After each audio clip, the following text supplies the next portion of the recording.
स्वागत है दोस्तों फैंटास्टिक नॉवल वर्ल्ड में, जहां हर कहानी में छुपा है रोमांस, हंसी के ठहाके और थोड़ी सी थ्रिल। तो तैयार हो जाए क्योंकि अब शुरू होने वाला है एक नया किस्सा जो आपको ले जाएगा हंसी और रोमांस से भरी इस दुनिया में। राजधानी से निकलकर ध्रुव ने उल्का नगरी की ओर पूरी गति से अश्व दौड़ाया। उल्का नगरी राजधानी से 5 नगरों की दूरी पर थी। बीच रास्ते में ध्रुव ने एक वन की खोज की और रुक गया। उसने सहजता से एक गुफा खोली और उसी में रहने लगा। उसकी योजना औषधियाँ दवाइयाँ बनाने की थी। वह जानता था कि उसके पास मौजूदा गोलियां उसके स्तर को भेदने ब्रेक थ्रू के लिए पर्याप्त नहीं थीं। लेकिन उसे यह सत्यापित करना था कि गोलियों की संख्या के संबंध में उसका पिछला अनुमान सही है या नहीं। उसने अष्टनाग दाहक चूल्हा और अनगिनत स्वर्गीय व पृथ्वी के रत्न निकाले। ध्रुव ने औपचारिक रूप से औषधियाँ बनाना शुरू कर दिया। 1 घंटे बाद लगभग 9007 स्तरीय दानव अंतर्मणि इन अल्कमी से 3000 शुद्ध दिव्य सार गोलियां ट्यून्युंगपिल परिष्कृत हुईं। ध्रुव ने उन सभी को ग्रहण कर लिया। उसका शरीर अचानक योग शक्ति से भर गया। यद्यपि अभी तक कोई भेदक सफलता नहीं मिली थी, अंदर देखते हुए उसके लघु संसार में स्थित स्वर्ण बीज प्रोटोटाइप पहले से ही सुनहरे प्रकाश से चमक रहा था। पूरी तरह से गोल, मजबूत और दृढ़। लेकिन इसने पूर्णता हासिल नहीं की थी, पूरी तरह से यह बना नहीं था। निश्चित रूप से ध्रुव ने मन ही मन कहा। उसका अनुमान गलत नहीं था। वह अब साधक स्तर को भेदने के स्तर पर था। दिव्य सार गोलियां उसके स्वयं के दायरे से 2 स्तर ऊपर की गोली थी, जिसका प्रभाव बहुत अधिक था। स्वर्ण बीज का प्रोटोटाइप अब पूर्ण रूप से आकार लेने से बस थोड़ा ही दूर था। ध्रुव ने अनुमान लगाया कि उसे सैकड़ों शुद्ध दिव्य सार गोलियां की आवश्यकता होगी। ये संख्या अधिक नहीं थी। 1 या 2 महीने के भीतर वह इसे पूरा कर सकता था। गुफा से निकलकर ध्रुव ने उल्का नगरी की ओर अपना रास्ता जारी रखा। पूरी गति से उड़ते हुए केवल 2 दिनों के भीतर वह पहुंच गया। वीर रक्षक यान वुवेक देश के शासक के अधीन एक विशिष्ट योद्धा शक्ति थी। शहर के रक्षकों की विशाल संख्या से अलग, ये सामान्य सैनिकों से भी अलग थी। उनकी संख्या अधिक नहीं थी, लेकिन उनमें एक विशिष्ट पदानुक्रम था। सबसे ऊपर स्वाभाविक रूप से प्रमुख होता था। उनके नीचे 5 सैन्याधिकारी होते थे। उसके बाद 25 उपसैन्याधिकारी होते थे। 25 उपसैन्याधिकारी ज्वालावीर राज्य में 25 ठिकानों पर स्थित थे। हाँ, केवल 25 अड्डे थे, 36 नहीं। दूसरे शब्दों में, कुछ नगरों में वीर रक्षक का कोई ठिकाना नहीं था, और उल्का नगरी में संयोग से एक ठिकाना था। आकाशभेदी शस्त्र संप्रदाय का एक शिष्य, यदि वह संप्रदाय से बाहर जाता है तो वह वीर रक्षक में शामिल होता है।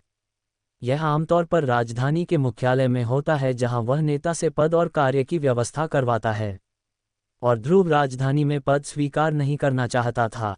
ऐसा नहीं था कि वह संप्रदाय के उस आचार्य से डरता था जो वीर रक्षक का प्रभारी था। उसके हाथ में आचार्य दिगंबर का पत्र था, इसलिए उसे कोई चिंता नहीं थी। बल्कि राजधानी का पानी बहुत गहरा था। कुछ लोग और कुछ बातें, उसे लगता था कि अभी समय नहीं आया है। इसके अलावा उसे अकेले रहने की आदत थी। उल्का नगरी, वीर रक्षक का ठिकाना। ये ठिकाने बहुत गुप्त होते थे। सामान्य तौर पर वीर रक्षक के स्वयं के अलावा केवल नगरों के राजा ही जानते थे। ध्रुव के संप्रदाय छोड़ने से पहले महाआचार्य ने उसे इन ठिकानों के बारे में बताया था। उल्का सदन। ध्रुव ने अपना सिर ऊपर उठाया और सामने की इमारत पर एक नज़र डाली। फिर वह हल्का सा मुस्कुराया। जाहिर है, इस ठिकाने को एक सदन फर्म के रूप में छिपाया गया था। अतिथि, क्या मैं आपकी कोई मदद कर सकती हूँ? एक स्पष्ट आवाज़ आई। एक दासी धीरे धीरे पास आई। दासी का एक नाजुक चेहरा था और उसके चेहरे पर एक पेशेवर मुस्कान थी। मैं तुमसे कुछ चीज़ों का ध्यान रखने के लिए आया हूँ, ध्रुव ने धीरे से कहा। ओह, क्या अतिथि जो चीज़ें खरीदना चाहते हैं वे कीमती हैं, या वे बड़ी मात्रा में हैं? दासी ने पूछा। सही, ध्रुव ने सिर हिलाया। हालांकि यह वीर रक्षक का ठिकाना था, ये वास्तव में एक व्यापारिक सदन भी था। दासियां, नौकर और बाकी सब सदन के कर्मचारी थे। दासी की आंखें चमक उठीं और उसने कहा, स्वामी कृपया एक क्षण प्रतीक्षा करें। उसके विचार से सदन में एक बड़ा ग्राहक आया था। कुछ देर बाद ही दासी और एक मध्यम आयु वर्ग का व्यक्ति तेजी से आए। मध्यम आयु वर्ग के व्यक्ति का एक गंभीर और स्थिर चेहरा था और उसने गहरी आवाज में पूछा, मुझे नहीं पता कि अतिथि को क्या चाहिए। हमारा उल्का सदन पूरे उल्का नगरी में उच्च स्थान पर है। यह आपकी आवश्यकताओं को पूरा करेगा। ध्रुव ने सिर हिलाया और कहा, 10 ज्वाला हृदय घास, 9 मार्शल शक्ति फल और 8 षड्रस दिव्य गोलियां। पास की दासी की आंखें चमक उठीं। ये कीमती रत्न और औषधियां थीं, और वे महंगी थीं। मध्यम आयु वर्ग के व्यक्ति का चेहरा गंभीर हो गया। वह व्यापारिक सामान जो पुत्र चाहते हैं वे वास्तव में कीमती हैं। कृपया पीछे के कक्ष के अति विशिष्ट कमरे में थोड़ी देर प्रतीक्षा करें। जैसा कि उसने कहा, मध्यम आयु वर्ग के व्यक्ति ने अपने पास की दासी से कहा, तुम पहले नीचे जाओ, मैं पुत्र को ले जाता हूँ। जी हाँ, दासी ने सिर हिलाया और पीछे हट गई। मध्यम आयु वर्ग के व्यक्ति के नेतृत्व में ध्रुव पिछले कक्ष में प्रवेश किया। पिछले कक्ष में मध्यम आयु वर्ग के व्यक्ति ने गंभीरता से कहा, मुझे आश्चर्य है कि आप किस उपसैन्याधिकारी के अधीन हैं। कृपया पहले प्रतीक चिन्ह दिखाएं। ध्रुव ने हल्के से कहा, मेरे पास कोई प्रतीक चिन्ह नहीं है। तथाकथित प्रतीक चिन्ह वीर रक्षक की पहचान का प्रतिनिधित्व करने वाला एक टोकन था। हो, मध्यम आयु वर्ग के व्यक्ति का चेहरा बदल गया और फिर उसने चिल्लाया, इसे मेरे लिए पकड़ो। पिछले कक्ष में 1 दर्जन योद्धा तुरंत प्रकट हुए। उन सभी में योग शक्ति उमड़ रही थी और उनकी साधना का स्तर अच्छा था। धीमा, ध्रुव ने अपनी भुजाओं से शस्त्र अधिपति आज्ञा पत्र निकाला। शस्त्र अधिपति आज्ञा पत्र। मध्यम आयु वर्ग के व्यक्ति ने माथे पर बल डाला। चर्र की आवाज के साथ सामने के एक कमरे का दरवाजा खुल गया। एक वृद्ध व्यक्ति बाहर निकल आया। ये तो उत्तर पर्वत शस्त्र अधिपति निकले, वृद्ध व्यक्ति ने गहरी आवाज में कहा। शस्त्र अधिपति के आज्ञा पत्र पर स्वयं शस्त्र अधिपति की शक्ति गंध अंकित थी। वृद्ध व्यक्ति ने हाथ हिलाया और कहा, बाहर निकल जाओ। फुसफुस। 1 दर्जन योद्धा पल भर में चले गए। वृद्ध व्यक्ति और मध्यम आयु वर्ग का व्यक्ति ध्रुव के सामने आए। मुझे उत्तर पर्वत शस्त्र अधिपति के बारे में नहीं पता, मेरे वीर रक्षक के ठिकाने में अतिक्रमण करना किस कारण से है? वृद्ध व्यक्ति ने पूछा। आकाश भेदी शस्त्र संप्रदाय एक मार्शल आर्ट्स पवित्र भूमि थी। 36 शस्त्र अधिपति संप्रदाय के दिव्य पुरुष थे। वृद्ध व्यक्ति स्वाभाविक रूप से ध्रुव से पहरेदारी नहीं करेगा। आप कौन हैं? ध्रुव ने पलटकर पूछा। वीर रक्षक का उपसैन्याधिकारी वन मध्य लिंग जोंग, वृद्ध व्यक्ति ने गहरी आवाज में उत्तर दिया। उपसैन्याधिकारी वन मध्य, ध्रुव ने हाथ जोड़कर कहा। संप्रदाय के आचार्यों के आदेशों का पालन करते हुए मैं यहाँ वीर रक्षक में शामिल होने आया हूँ। वीर रक्षक में शामिल होना। वन मध्य ने माथे पर बल डाला। शस्त्र संप्रदाय के शिष्य, यदि आप अभ्यास के लिए बाहर जाना चाहते हैं, वीर रक्षक में शामिल होना चाहते हैं, तो आप राजधानी में सेवा कर सकते हैं। उल्का नगरी क्यों आए? ध्रुव ने उत्तर दिया, भले ही आप राजधानी में हो, आप हमेशा अन्य नगरों में कार्य करते रहेंगे। सीधे बाहर आना बेहतर है। यह वन मध्य को ध्रुव की बातों पर कोई संदेह नहीं था। शस्त्र अधिपति की पहचान स्वयं ज्वाला वीर राज्य में एक मान्यता थी। ठीक है। देर बाद वन मध्य ने ध्यान केंद्रित करके सिर हिलाया। मेरे साथ आओ, मैं तुम्हारे लिए औपचारिकताएं पूरी कर दूंगा और तुम तुरंत कार्य ले सकते हो और अभ्यास के लिए बाहर जा सकते हो। वीर रक्षक में शामिल होने वाले शस्त्र संप्रदाय के शिष्यों का सामान्य उद्देश्य अनुभव प्राप्त करना था। मध्यम आयु वर्ग के व्यक्ति ने झुककर प्रणाम किया, मुड़ा और चला गया। ध्रुव वन मध्य के पीछे चला गया और कमरे में प्रवेश किया। कमरे के अंदर एक फाइल थी और केंद्र में एक मेज थी। वृद्ध व्यक्ति ने एक प्रतीक चिन्ह निकाला और कहा, अपनी योग शक्ति इसमें भर दो। ध्रुव ने इसे लिया और अपनी योग शक्ति भर दी। कुछ देर बाद वृद्ध व्यक्ति ने थोड़ी देर लिखा। ठीक है, दक्ष डरेक ने तुम्हारी पहचान रिकॉर्ड कर ली है। प्रतीक चिन्ह ने भी तुम्हारी योग शक्ति को अंकित कर दिया है। अब से तुम वीर रक्षक के सदस्य हो। थोड़ी देर बाद युद्ध कक्ष में जाकर एक अच्छा दल सदस्य चुनो और तुम कार्य करने के लिए निकल सकते हो। दल। ध्रुव ने माथे पर बल डाला। क्या मैं अकेला कार्य नहीं कर सकता? नहीं, वन मध्य ने उत्तर दिया। वीर रक्षक का मिशन हमेशा खतरनाक रहा है। हमेशा साथ में जाओ। केवल नायक से ऊपर के पद पर और पर्याप्त शक्ति के साथ ही वह अकेला कार्य कर सकता है। वीर रक्षक का एक कदम कुछ अभिमानी लोगों को रोकने के लिए था, जिन्होंने शुरुआत में वीर रक्षक में शामिल होकर मनमाने ढंग से कार्य किया और व्यर्थ में अपनी जान गंवा दी। वीर रक्षक का पद योग्यता के साथ कदम दर कदम ऊपर उठता है। नायक से ऊपर वे सभी अनुभवी, अनुभव में समृद्ध और मजबूत होते थे। वे अकेले कार्य कर सकते थे। इन नियमों के साथ ध्रुव असहाय था। क्या मुझे प्रतीक्षा करने की आवश्यकता है? ध्रुव ने पूछा। वीर रक्षक की एक औपचारिक स्थापना थी। एक नई टीम बनाने के लिए इसे कई स्क्रीनिंग और परीक्षणों से गुजरना पड़ता था, जो बहुत परेशानी वाला था। ये समय लेने वाला भी था। जिससे ध्रुव सबसे ज्यादा डरता था, वह था समय बर्बाद करना। वन मध्य ने उत्तर दिया, आवश्यकता नहीं। इस महीने कुछ नए वीर रक्षक शामिल हुए हैं। तुम बस समय पर पहुंच गए। आज के भीतर एक नई टीम बन सकती है। वन मध्य का अनुसरण करते हुए युद्ध कक्ष तक पहुंचे। यहाँ दर्जनों लोग प्रतीक्षा कर रहे थे। उन्हें विभिन्न स्तरों पर छानबीन किया गया था और पुष्टि की गई थी कि उनकी पहचान में कोई समस्या नहीं है। और विभिन्न परीक्षणों के माध्यम से उनकी अपनी शक्ति साबित हुई, जो वीर रक्षक के रूप में सेवा करने के लिए पर्याप्त थी।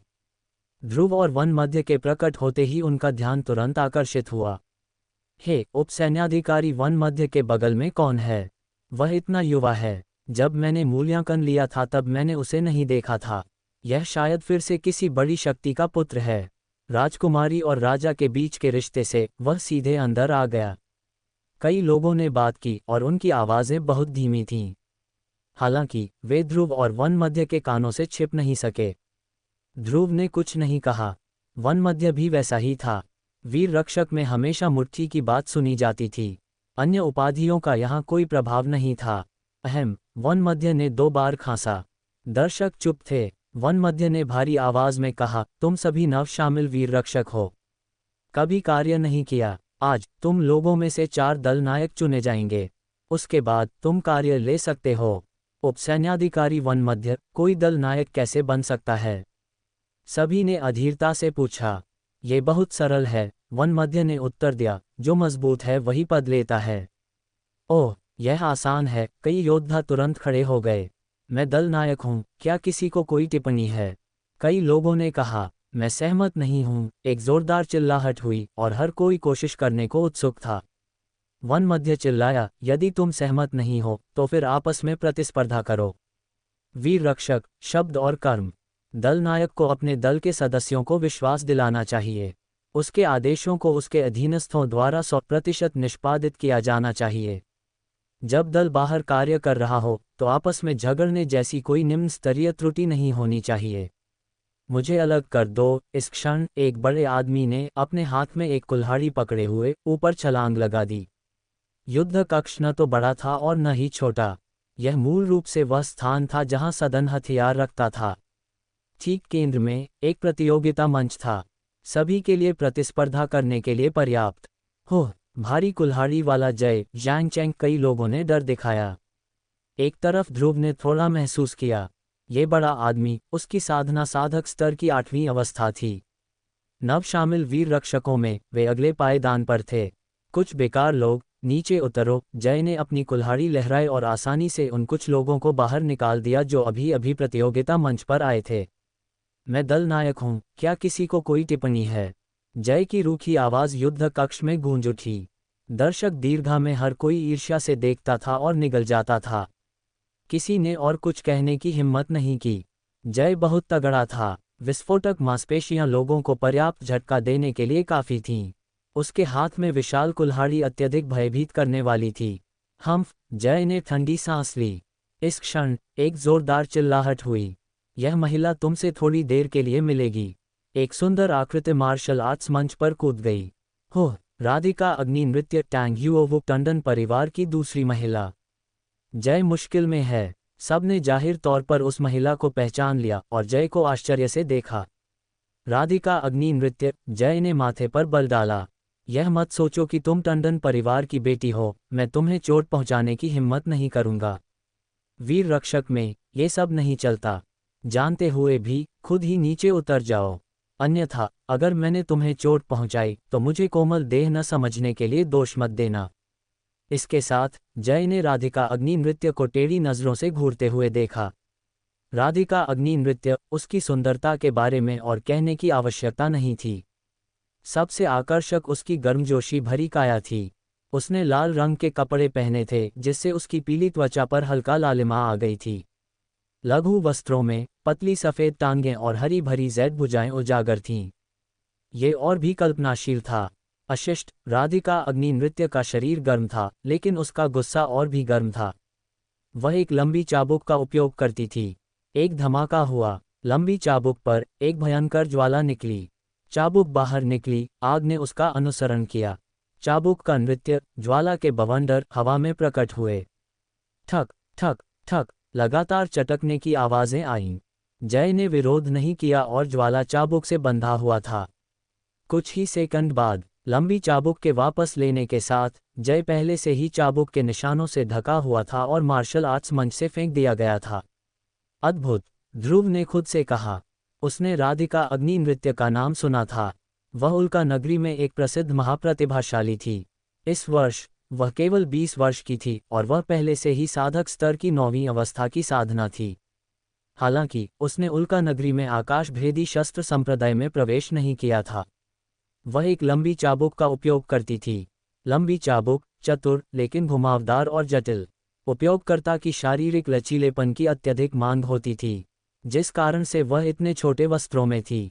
एक बड़े हद तक ये शरीर को अधिक लचीला बनाने के लिए था।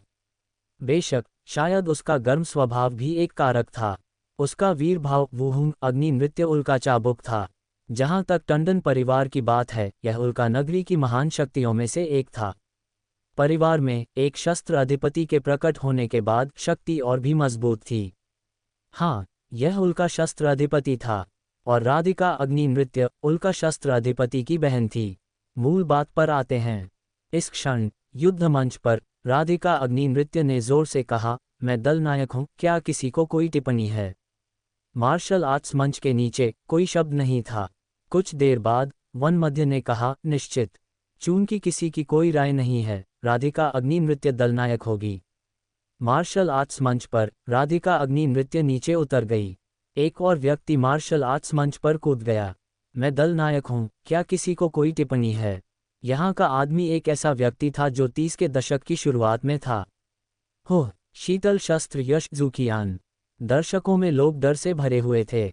शीतल शस्त्र यश साधक स्तर की 9 अवस्थाओं की साधना। उल्का नगरी में प्रसिद्ध अकेला योद्धा भी एक राक्षस शिकारी था। एक खुखरी मशेटी का अच्छा उपयोग, अच्छी शक्ति। कुछ देर बाद किसी ने भी चुनौती देने के लिए मंच नहीं लिया। वन मध्य ने घोषणा की, दूसरा दल नायक यश होगा। यश मार्शल आर्ट्स मंच से नीचे उतर गया। एक व्यक्ति फिर से ऊपर कूद गया। आकाश हथौड़ा, लो पर्वत टाइजियू माउंटेन। इस समय हर कोई अब डर नहीं रहा था, लेकिन भयभीत था। लो पर्वत उपनाम आकाश हथौड़ा, वीर भाव भी आकाश हथौड़ा था। उल्का नगरी में प्रसिद्ध राक्षस शिकारी में से एक। उसका एक बुलंद शरीर और एक भयंकर चेहरा था, लेकिन ये बुरा नहीं था। बस ये कि आकाश गर्जना हथौड़ा अग्नि गुण का एक हथौड़ा था। हर बार जब यह बाहर निकलता था तो ये शक्तिशाली होता था। जिन दानव पशुओं को उसने मारा था वे सब उसके द्वारा मांस में चूर हो गए थे, या वे मांस और रक्त में चूर हो गए थे। तरीके थोड़े भयानक थे और चेहरा भयंकर था, जो स्वाभाविक रूप से डरावना था। मैं दल नायक बन सकता हूँ क्या मैं? लो पर्वत ने अपना सिर खुजलाया और पूछा। लो पर्वत मामा, कोई भी आपकी दल नायक की सीट लेने की हिम्मत नहीं करेगा। सबने कहा। लो पर्वत साधक स्तर की 9 अवस्थाओं की साधना। अफवाह थी कि एक बार एक हथौड़े ने साधक स्तर की 9वीं अवस्था की शक्ति वाले एक दानव को मार डाला था। यहाँ तक कि एक दिव्य सम्राट स्तर के योद्धा द्वारा पीछा किए जाने के बाद वह भागने में कामयाब रहा था। शक्ति के मामले में वह यहाँ सभी नए वीर रक्षकों में सबसे मजबूत होना चाहिए। काफी देर तक किसी ने चुनौती नहीं दी। वन मध्य ने घोषणा की, तीसरा दल नायक लोह पर्वत होगा। वैसे वीर रक्षक में शामिल होने के कई तरीके थे। नगर राजा की सिफारिशें और राक्षस शिकार हॉल से दोनों तरीके थे। बेशक सिफारिश करने वाले को वीर रक्षक बनने से पहले कई परीक्षण पास करने होंगे, तभी वे अड्डे पर आ सकते थे और औपचारिक रूप से पंजीकरण कर सकते थे। इस समय एक और आकृति मार्शल आर्ट्स मंच पर कूद गई। औपचारिक से पहले जय, मैं दल नायक हूँ, किसी को कोई टिप्पणी नहीं है ना? जय ने गुस्से में कहा। उसके विचार में सबसे मजबूत लोग सब प्रकट हो चुके थे और दल नायक बन चुके थे। अंतिम दल नायक का पद उसी का होना चाहिए, चाहे कुछ भी हो। हालांकि एक धीमी आवाज ने उसके भ्रम को तोड़ दिया। ऐसा लगता है कि तुम्हें फिर से नीचे जाना होगा। यहाँ का व्यक्ति ध्रुव था और उसने हल्के से कहा, तुम कौन हो? जय ने गहरी आवाज में कहा, उल्का नगरी में मैंने तुम्हारे बारे में कभी नहीं सुना। ध्रुव मुस्कुराया और कुछ नहीं कहा। जय ने ठंडी सांस ली, मैं जानता हूं कि तुम मेरे लिए नीचे गिर जाओगे। तुम्हारी छोटी भुजाओं और टांगों को देखो, यह मेरे हथौड़े के लिए काफी नहीं है। देखो, क्या ये वही ध्रुव नहीं है जो पहले उपसेनापति यश के साथ आया था? हर किसी ने ध्रुव को थोड़ी घृणा से देखा। जय, इसे नीचे पटक दे। हमने कड़ी मेहनत की और परीक्षाओं में भाग लिया। पूरा 1 महीना लगा हमें शिष्य स्तर का योद्धा बनने और इस चौकी पर आने में। और इसके लिए अच्छा है, इसे मूल्यांकन में भाग लेने की आवश्यकता ही नहीं है, ये सीधे शिष्य स्तर का योद्धा बन गया। यहाँ आते ही ये दल नेता बनना चाहता है और हमारे सिर पर सवार होना चाहता है। सबने बहुत बातें की, कुछ ने तो बुरा भला कहना भी शुरू कर दिया था। यश ने ये बातें सुनी लेकिन कोई स्पष्टीकरण नहीं दिया। शिष्य स्तर के योद्धाओं का दल हमेशा अपनी शक्ति से बोलता है। दल नेता के पास अपने साथियों को प्रभावित करने के लिए पर्याप्त बल होना चाहिए। योग शक्ति के मंच पर जय ने ताना मारा, ओ लड़के, क्या तुमने सुना इन्होंने क्या कहा? या तो खुद नीचे उतर जा या मैं तुझे तबाह कर दूंगा। ध्रुव ने अनसुना कर दिया और स्थिर खड़ा रहा। जय ने माथे पर बल डाला, क्या तू बहरा है? ध्रुव का चेहरा शांत हो गया और उसने सीधे जय की ओर देखा। अगले ही पल उसकी आकृति चली और तुरंत जय के पास पहुंच गई। जय की आंखें सिकुड़ गईं और वह चिल्लाया, तेज गति। बेशक जय की प्रतिष्ठा बेकार नहीं थी, उसका जवाब बेहद त्वरित था। तुरंत उसने अपने हाथ में एक विशाल शस्त्र शक्ति कुल्हाड़ी उठा ली। ध्रुव अप्रभावित रहा और हल्के से अपना हाथ बढ़ाया। जय ने ताना मारा, मेरी विशाल कुल्हाड़ी को रोकने के लिए अपनी शरीर शोधक गोलियों से बने मांस और रक्त का उपयोग करने की हिम्मत मौत को दावत दे रहा है। हालांकि अगले ही पल चट की आवाज हुई, कुल्हाड़ी पकड़ ली गई और जय की मुस्कान तुरंत जम गई। मूल तिरस्कारपूर्ण भाषा उसके गले में अटक गई, बेहद असहज। ध्रुव ने वास्तव में उसकी विशाल कुल्हाड़ी को केवल 2 उंगलियों से पकड़ लिया था। चाहे उसने कितना भी विरोध किया, वह अब उस बड़ी कुल्हाड़ी को घुमा नहीं सका। तुम किसके बारे में बात कर रहे थे? मैं तुम्हें इसे फिर से कहने दूंगा। ध्रुव ने जय को ठंडी आंखों से घूरा। जय को एहसास हो गया था कि उसने किसी ऐसे व्यक्ति को नाराज कर दिया है जिसे नाराज नहीं करना चाहिए। ध्रुव ने ठंडी सांस ली और उल्टे हाथ से विशाल कुल्हाड़ी छीन ली। फिर एक कुल्हाड़ी का प्रहार किया। जय सीधे योग शक्ति मंच से बाहर फेंक दिया गया। जब वह खड़ा हुआ तो केवल उसके मुंह में दर्द था।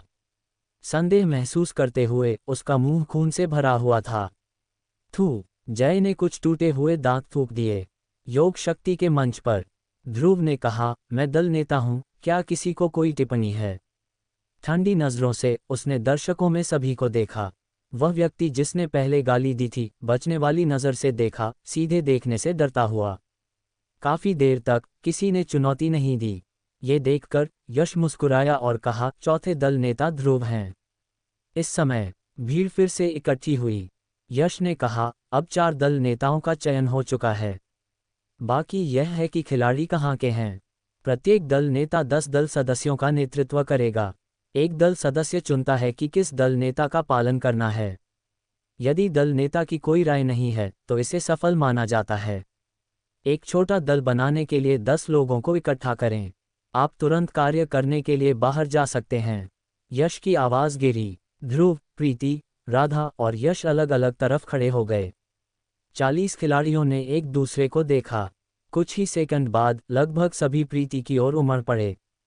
प्रीति परिवार की बेटी है। इसके अलावा वह सुंदर और शक्तिशाली है। स्वाभाविक रूप से हर कोई उसके दल में शामिल होने के लिए अधिक इच्छुक था। और अन्य 3, राधा का व्यक्तित्व शांत है और वह जानती है कि उसके साथ मिलना आसान नहीं है। यश एक भयंकर चेहरे के साथ भयावह दिखता था। ध्रुव की प्रतिष्ठा स्पष्ट नहीं है।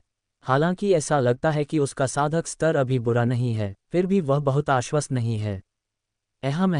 ये देखकर यश ने कहा, प्रत्येक दल नेता केवल 10 लोगों का नेतृत्व कर सकता है। प्रीति ने सिर हिलाया और फिर कहा, ये 10 लोग मेरे अधीन आएंगे, बाकी एक और दल नेता को ढूंढेंगे। इन नए शामिल हुए शिष्य स्तर के योद्धाओं में से कई महिलाएं थीं। सभी को प्रीति ने चुना था। बाकी कुछ लोग भी उसकी आंखों को भाते थे। बाकी 30 लोगों ने असहाय और पछतावे वाले चेहरों के साथ ध्रुव के 3 को देखा। अगले ही पल वे सभी यश की तरफ भागे। यश ने अपना सिर खरोंचा, लेकिन वह केवल 10 को ही इंगित कर सका। बाकी बचे 20 लोग फिर से राधा के पास भागे। राधा ने 10 सबसे मजबूत लोगों को आदेश दिया। बाकी बचे 10 लोग इस बार नवागंतुकों में लगभग सबसे बुरे थे। ध्रुव को अगले ही पल चुना गया। नहीं, ठीक होने के लिए उनके पास कोई विकल्प नहीं था। केवल अनिच्छा से ध्रुव को चुना गया। ठीक है, इस समय यश ने कहा, 4 दल बन चुके हैं। लंबे समय तक आने के लिए आप सभी साथी होंगे। जन्म से मृत्यु तक जीवन एक दूसरे पर निर्भर है। हवा में आओ, आग में जाओ। एक दूसरे के साथ कैसे घुलना मिलना है यह आपको संभालना है। ठीक है, यश ने कहा, अब आप जा सकते हैं। चारों दल पहले ही कार्य कर सकते हैं। 44 लोग एक के बाद एक चले गए और फिर सभी फाइल रूम में चले गए। फाइल रूम में बड़ी संख्या में कार्य संग्रहित हैं। अधिकांश जियोंगशांग नगर राज्य से हैं और एक छोटा हिस्सा जियोंगशांग नगर राज्य के आसपास के अन्य नगरों से हैं। एक छोटा हिस्सा पूरे नगर राज्य से है। शिष्य स्तर के योद्धा नगरों का गश्त करते थे। जहां भी कोई कार्य होता था वे तुरंत जाते थे। बेशक ज़्यादातर समय यह नगर के कार्यों पर आधारित होता था। इसके अलावा शिष्य स्तर के योद्धाओं की संख्या बड़ी नहीं थी। कम से कम नगर में करोड़ों लोगों की तुलना में ये दयनीय है। ऐसी बड़ी आबादी ने भी कई कार्य बनाए हैं, इसलिए शिष्य स्तर के योद्धाओं का कार्य बेहद जटिल है।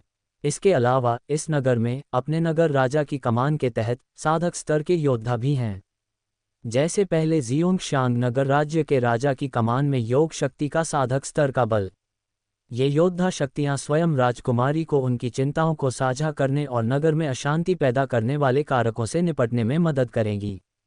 इसलिए किसी को भी शिष्य स्तर के योद्धाओं को कार्रवाई करने की आवश्यकता होती है। सभी को बेहद कठिन और खतरनाक कार्य होना चाहिए। ध्रुव, दल नेता, हमें क्या कार्य करना चाहिए? ध्रुव के दल सदस्य ने पूछा। ध्रुव ने अपने दल सदस्यों को देखते हुए माथे पर बल डाला। इन 10 लोगों की ताकत असमान है। सबसे कमजोर शिष्य स्तर के योग शक्ति के दूसरे चरण में है। सबसे मजबूत लेकिन शिष्य स्तर के योग शक्ति के छठे चरण में है। अन्य दलों की तुलना में ये बहुत बुरा है। ध्रुव अकेले कार्य करना चाहता था और जल्द से जल्द अधिक से अधिक कार्य पूरे करना चाहता था। अब इन 10 लोगों के साथ आपको कार्य के बारे में अधिक सोचना पड़ सकता है। इस समय किनारे पर 3 दल हंसे। Puff puff. कई लोगों ने ध्रुव को देखा, खुश होते हुए। ज्यादा देर बाद नहीं, अन्य 3 दलों ने सभी कार्य संभाल लिए और एक के बाद एक चले गए। केवल ध्रुव का दल फाइल रूम में रहा।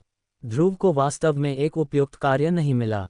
ये बहुत मुश्किल है, अन्य लोगों की सुरक्षा को प्रभावित करने के डर से। ये बहुत आसान है और कार्य में थोड़ा सा गुण है।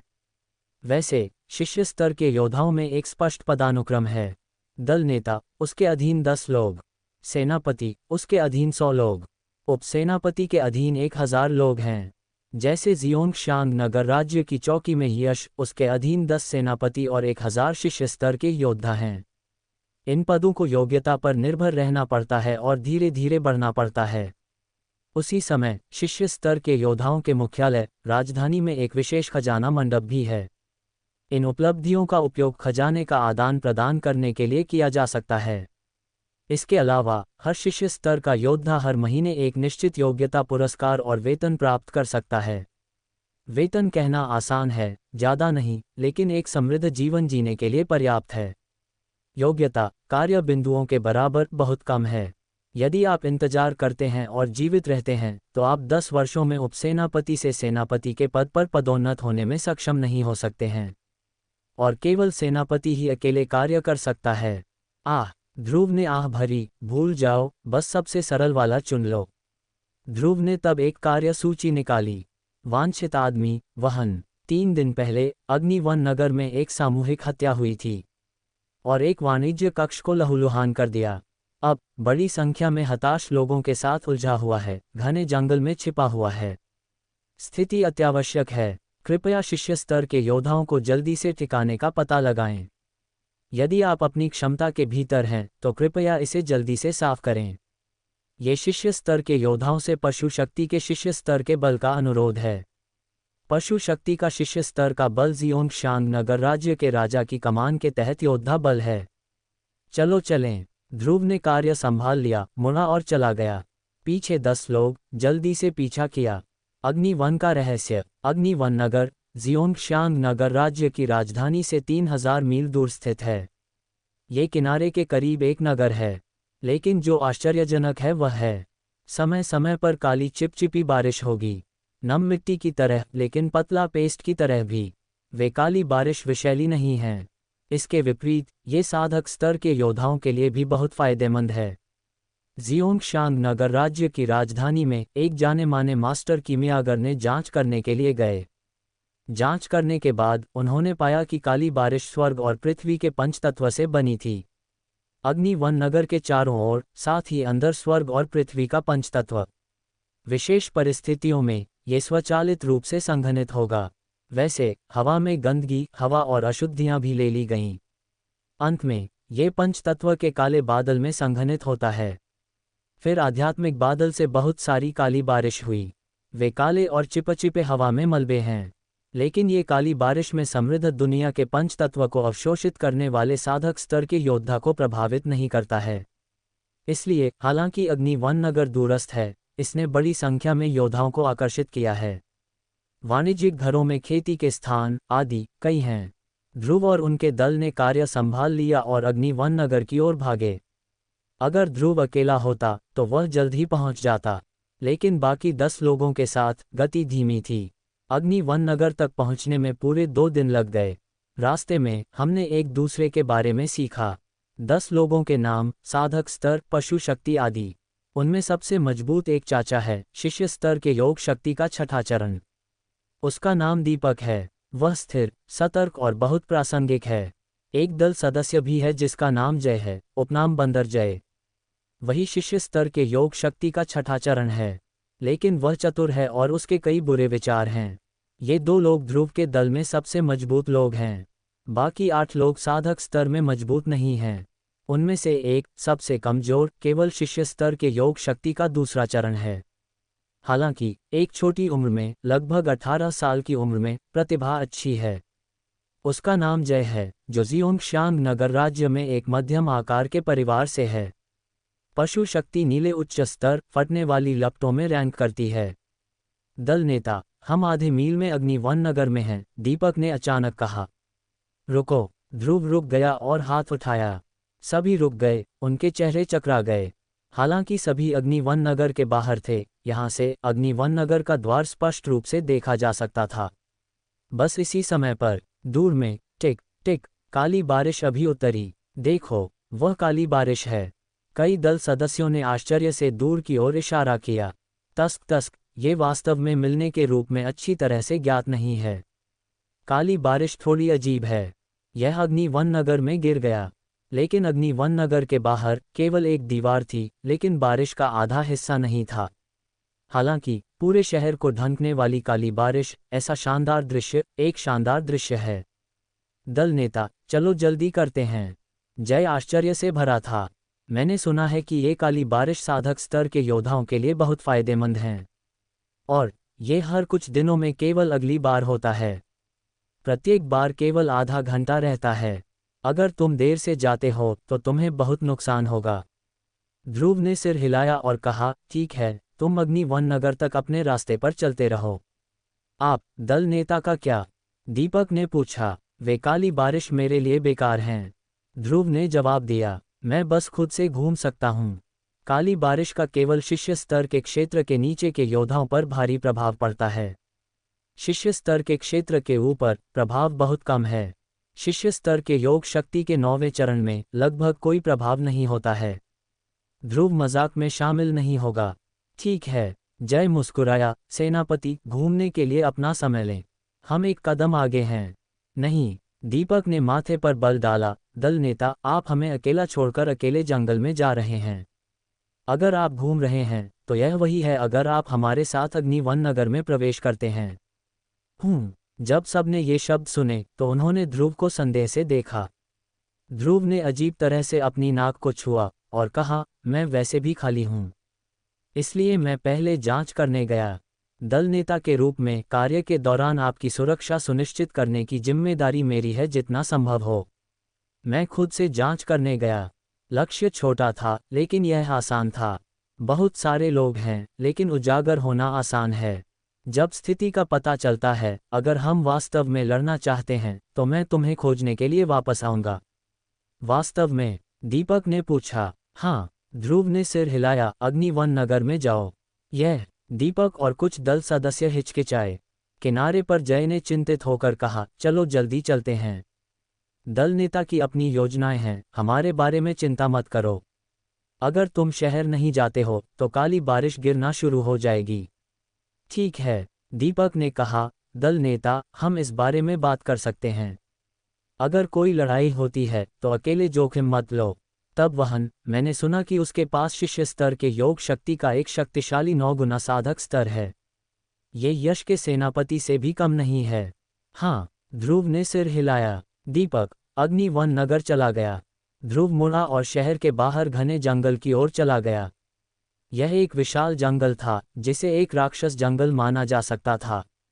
लेकिन राक्षस की समग्र शक्ति मजबूत नहीं है। पहाड़ों और जंगलों में कई डाकू इकट्ठे हुए। ध्रुव ने अपनी आंखें सिकुड़ी और सीधे गहरे जंगल में देखा। वहन, पशु शक्ति के शिष्य स्तर के बल को शिष्य स्तर के योद्धाओं को मिशन को धक्का देने दो। तुम आसान नहीं हो, ये कहने के लिए कि जियोंगशांग नगर राज्य के राजा की कमान के तहत पशु शक्ति का शिष्य स्तर का बल केवल एक 9 परत शिष्य स्तर का योग शक्ति नहीं हो सकता है। ध्रुव को विश्वास नहीं हुआ कि उसे मार दिया गया था। कार्य सूची पर इस कार्य को सरल के रूप में वर्गीकृत किया गया है। हालांकि कार्य भी समाचारों के बारे में पूछताछ की श्रेणी में आता है। हाँ, ये सिर्फ खबर के बारे में पूछताछ करने के लिए है और स्पष्ट रूप से यह बताने के लिए नहीं कि इसे गिरफ्तार किया जाएगा या मार दिया जाएगा। जाहिर है, साधारण दल उसकी मदद नहीं कर सकते हैं। अगर ध्रुव ने गलत अनुमान नहीं लगाया, ये कार्य केवल खबर का पता लगाने के लिए होना चाहिए। अंतिम खबर चौकी पर वापस भेज दी गई थी। उसके बाद मजबूत शिष्य स्तर के योद्धा होंगे या पशु शक्ति के शिष्य स्तर के बल का नेता जो व्यक्तिगत रूप से कार्रवाई करेगा। इसके बारे में सोचने के बाद ध्रुव ने अपनी नज़र वापस ले ली और घने जंगल में चला गया। आधे घंटे बाद घने जंगल में लगभग 100 मील गहरा, ध्रुव ने स्पष्ट रूप से महसूस किया कि आगे एक घना पंचतत्व था। ये साबित करता है कि आगे कोई घात लगाए हुए है। ध्रुव की आकृति चमक गई। घात को आसानी से पार कर लिया। जो लोग पहरा देते हैं वे केवल शिष्य स्तर के योग शक्ति के पहले चरण के साधक स्तर हैं। एक निश्चित पेड़ पर ध्रुव की आकृति चमक गई। यहाँ, ये वहन का ठिकाना है। ध्रुव ने नीचे देखा। यहाँ, ये डाकुओं के एक कुटीर जैसा दिखता है। पहरा देने वाले योद्धाओं के बीच शिष्य स्तर के योग शक्ति की 9 परतें और शिष्य स्तर के योग शक्ति की पहली परत दिखाई देने लगी। ध्रुव का लक्ष्य वहन को जिंदा पकड़ना था। इस तरह योग्यता साधारण जांच से बहुत अधिक होगी। ध्रुव की आकृति चमक गई और बड़े पेड़ से कूद गई। सीधे डाकू के ठिकाने पर जाओ। कौन? आसपास पहरा देने वाले लोगों ने सतर्कता से अपने हथियार निकाले और पूछा। शिष्य स्तर का योद्धा, ध्रुव, दल नेता। ध्रुव ने हल्के से कहा, वहन को बाहर आने दो, मैं समय बर्बाद नहीं करना चाहता। एक योद्धा ने ताना मारा, मास्टर वहन, क्या वह वही है जिसे आप देखना चाहते हैं? एक दल नेता, यहाँ मरने की हिम्मत है, उसे मेरे लिए मार डालो। नहीं, उसे जिंदा पकड़ो। मास्टर वहन के वापस आने का इंतजार करो और धीरे धीरे उसे सिखाओ। हाँ, आसपास खड़े योद्धाओं ने तुरंत गोली मार दी। ध्रुव ने माथे पर बल डाला, वापस आओ, वहन यहाँ नहीं है। हा, जब तुम मरते हो तो बहुत बकवास होती है। योद्धा ने ताना मारा। मास्टर वहन, अग्निवन नगर चला गया है। 1 घंटे के भीतर अग्निवन नगर पर हमारे द्वारा कब्जा कर लिया जाएगा। उस समय अग्निवन नगर हमारा होगा। क्या? ध्रुव ने फिर से माथे पर बल डाला। अग्निवन नगर पर कब्जा? दीपक और अन्य, लेकिन अग्निवन नगर गए। दुख उठाओ। ध्रुव की अभिव्यक्ति चिंतित थी और उसने कई शस्त्र शक्ति तलवारें नीचे घुमाई, सेकंड में आसपास के पहाड़ के डाकुओं को मार डाला। आकृति चमक गई और तुरंत अग्निवन नगर में भाग गई। नगर में नरसंहार। ध्रुव पूरे रास्ते उछला, पूरी ताकत के साथ, गति चरम पर है। हालांकि 10 मिनट के भीतर वह पहले ही अग्निवन नगर लौट आया था। इस समय अग्नि वन नगर में काली बारिश पहले ही रुक चुकी थी। ध्रुव अभी तक अग्नि वन नगर में प्रवेश नहीं किया है, लेकिन दूर से मैंने पहले ही शहर में एक असहज पंचतत्व महसूस किया है। विशाल शहर के ऊपर का आकाश चुप्पी और चुप्पी से भरा था। समय समय पर हथियारों की टकराने वाली आवाज़ें कुरकुरी थीं, लेकिन बेहद कठोर थीं। शहर में कुछ हुआ, ये ध्रुव का पहला विचार था। जब आप शहर के द्वार पर आते हैं, शहर का द्वार कसकर बंद था। ध्रुव आगे बढ़ा और शहर की दीवार को पार कर गया। शहर के द्वार के अंदर आधा शहर रक्षक नहीं है। आगे विशाल सड़क खाली थी। अगर हथियार टकराव की आवाज़ पहले नहीं होती, ध्रुव निश्चित रूप से सोचता कि यह एक मृत शहर है। एक क्लिक के साथ शहर की दीवार पर काले तरल की एक बूंद गिर गई। ये काली बारिश है, मैं आना चाहता हूँ। ये पहले काली बारिश थी, जिनमें से कुछ दीवार पर लटकी हुई थीं। यह अब धीरे धीरे टपक रहा है। ध्रुव ने अपनी कुछ उंगलियों को चुटकी ली, अपनी उंगलियों को घुमाया और फिर सूंघा। ये सुनकर उसका चेहरा नाटकीय रूप से बदल गया। इस समय हथियार टकराव की आवाज़ दूर से आई, और एक दिल तोड़ने वाला विलाप। ध्रुव आवाज़ के साथ चला गया। लड़ाई सैकड़ों मीटर दूर एक सड़क पर हुई। सड़क पर दो लोग हैं। एक तरफ एक पहाड़ का डाकू था, जिसके चेहरे पर एक भयंकर अभिव्यक्ति थी और हाथ में एक हथियार था। सबसे कमजोर ताकत शिष्य स्तर के योग शक्ति की 5 परतें हैं। एक तरफ यह एक साधारण व्यक्ति है। हाँ, साधारण लोग, यहाँ तक कि योद्धा भी नहीं, एक एक करके हथियार पकड़े हुए। नहीं, यह एक हथियार नहीं है, बस कुछ रसोई चाकू, कुल्हाड़ी और इस तरह। लगभग 100 लोगों को दर्जनों डाकुओं ने घेर लिया था। उन सब को मार डालो। पहाड़ के डाकुओं के बीच एक बड़ा डरा हुआ आदमी, जिसके पास एक अग्रणी उपस्थिति थी, चिल्लाया, उनके साथ लड़ो। लगभग 100 साधारण लोग, मौत की एक कठोर अभिव्यक्ति के साथ। ऐसा नहीं है कि वे बहादुर हैं, बल्कि मौत का सामना करते हुए लोगों की जीवित रहने की वृत्ति उन्हें मौत से लड़ने के लिए प्रेरित करती है। हालांकि ये स्पष्ट है, ये डाकू, कोई भी, उन सभी को आसानी से मार सकता है। इस समय एक आकृति तुरंत मारा। मर जाओ। इससे पहले कि आकृति आ गई, दर्जनों शस्त्र शक्ति तलवारें हवा के माध्यम से टूट गई थीं। इच्छा शस्त्र शक्ति तलवार बेहद मजबूत थी और इन डाकुओं को सेकंड में मार डाला। लगभग 100 साधारण लोगों ने अपने बाकी जीवन के लिए राहत की सांस ली। अगले ही पल उसके पैर नर्म हो गए और जमीन पर गिर गए। यहाँ तक कि उसके हाथ में रसोई का चाकू भी खो गया था। आकृति तुरंत आई। ये ध्रुव है, क्या मामला है? ध्रुव ने एक साधारण शहर के नागरिक से संपर्क करते हुए पूछा। उसी समय पंचतत्व की एक कश उसमें बह गई, उसके आतंक को दबा दिया। शहर के नागरिक ने एक गहरी सांस ली और कहा, इस मजबूत आदमी से पूछने की हिम्मत। शिष्य स्तर का योद्धा दल नेता ध्रुव ने जवाब दिया। शिष्य स्तर का योद्धा। ये सुनकर आसपास के सभी लोग बहुत खुश हुए। महान शिष्य स्तर का योद्धा आखिरकार यहाँ है। अग्नि वन नगर बच गया है। ध्रुव ने माथे पर बल डाला और पूछा, क्या मामला है? सड़क पर कोई नहीं है, बाकी का क्या? और ये डाकू, शहर के रक्षक, शहर के योद्धा और शहर के स्वामी के महल में ताकत कहाँ है? नहीं, ये सब चला गया है। शहर का निवासी रोते हुए शोक में सिर हिलाता रहा। सब मर चुके हैं, सब मर गए। ध्रुव चौंक गया। यह मरने के बिना लगभग एक ही है, शहर के नागरिक ने कहा। शहर के स्वामी के महल पर उन गंदे चोरों ने कब्जा कर लिया है। शहर के योद्धाओं को सभी को पकड़ लिया गया और शहर के स्वामी के महल में ले जाया गया। अन्य निवासियों के लिए या तो उन्हें मार दिया गया या उन्हें दूर ले जाया गया। वे राक्षसों का एक समूह हैं, आदमी ने कहा, उसका चेहरा आतंक से भरा था। शहर के स्वामी का महल। ध्रुव ने माथे पर बल डाला, उसकी आकृति चमक गई और वह तुरंत चला गया।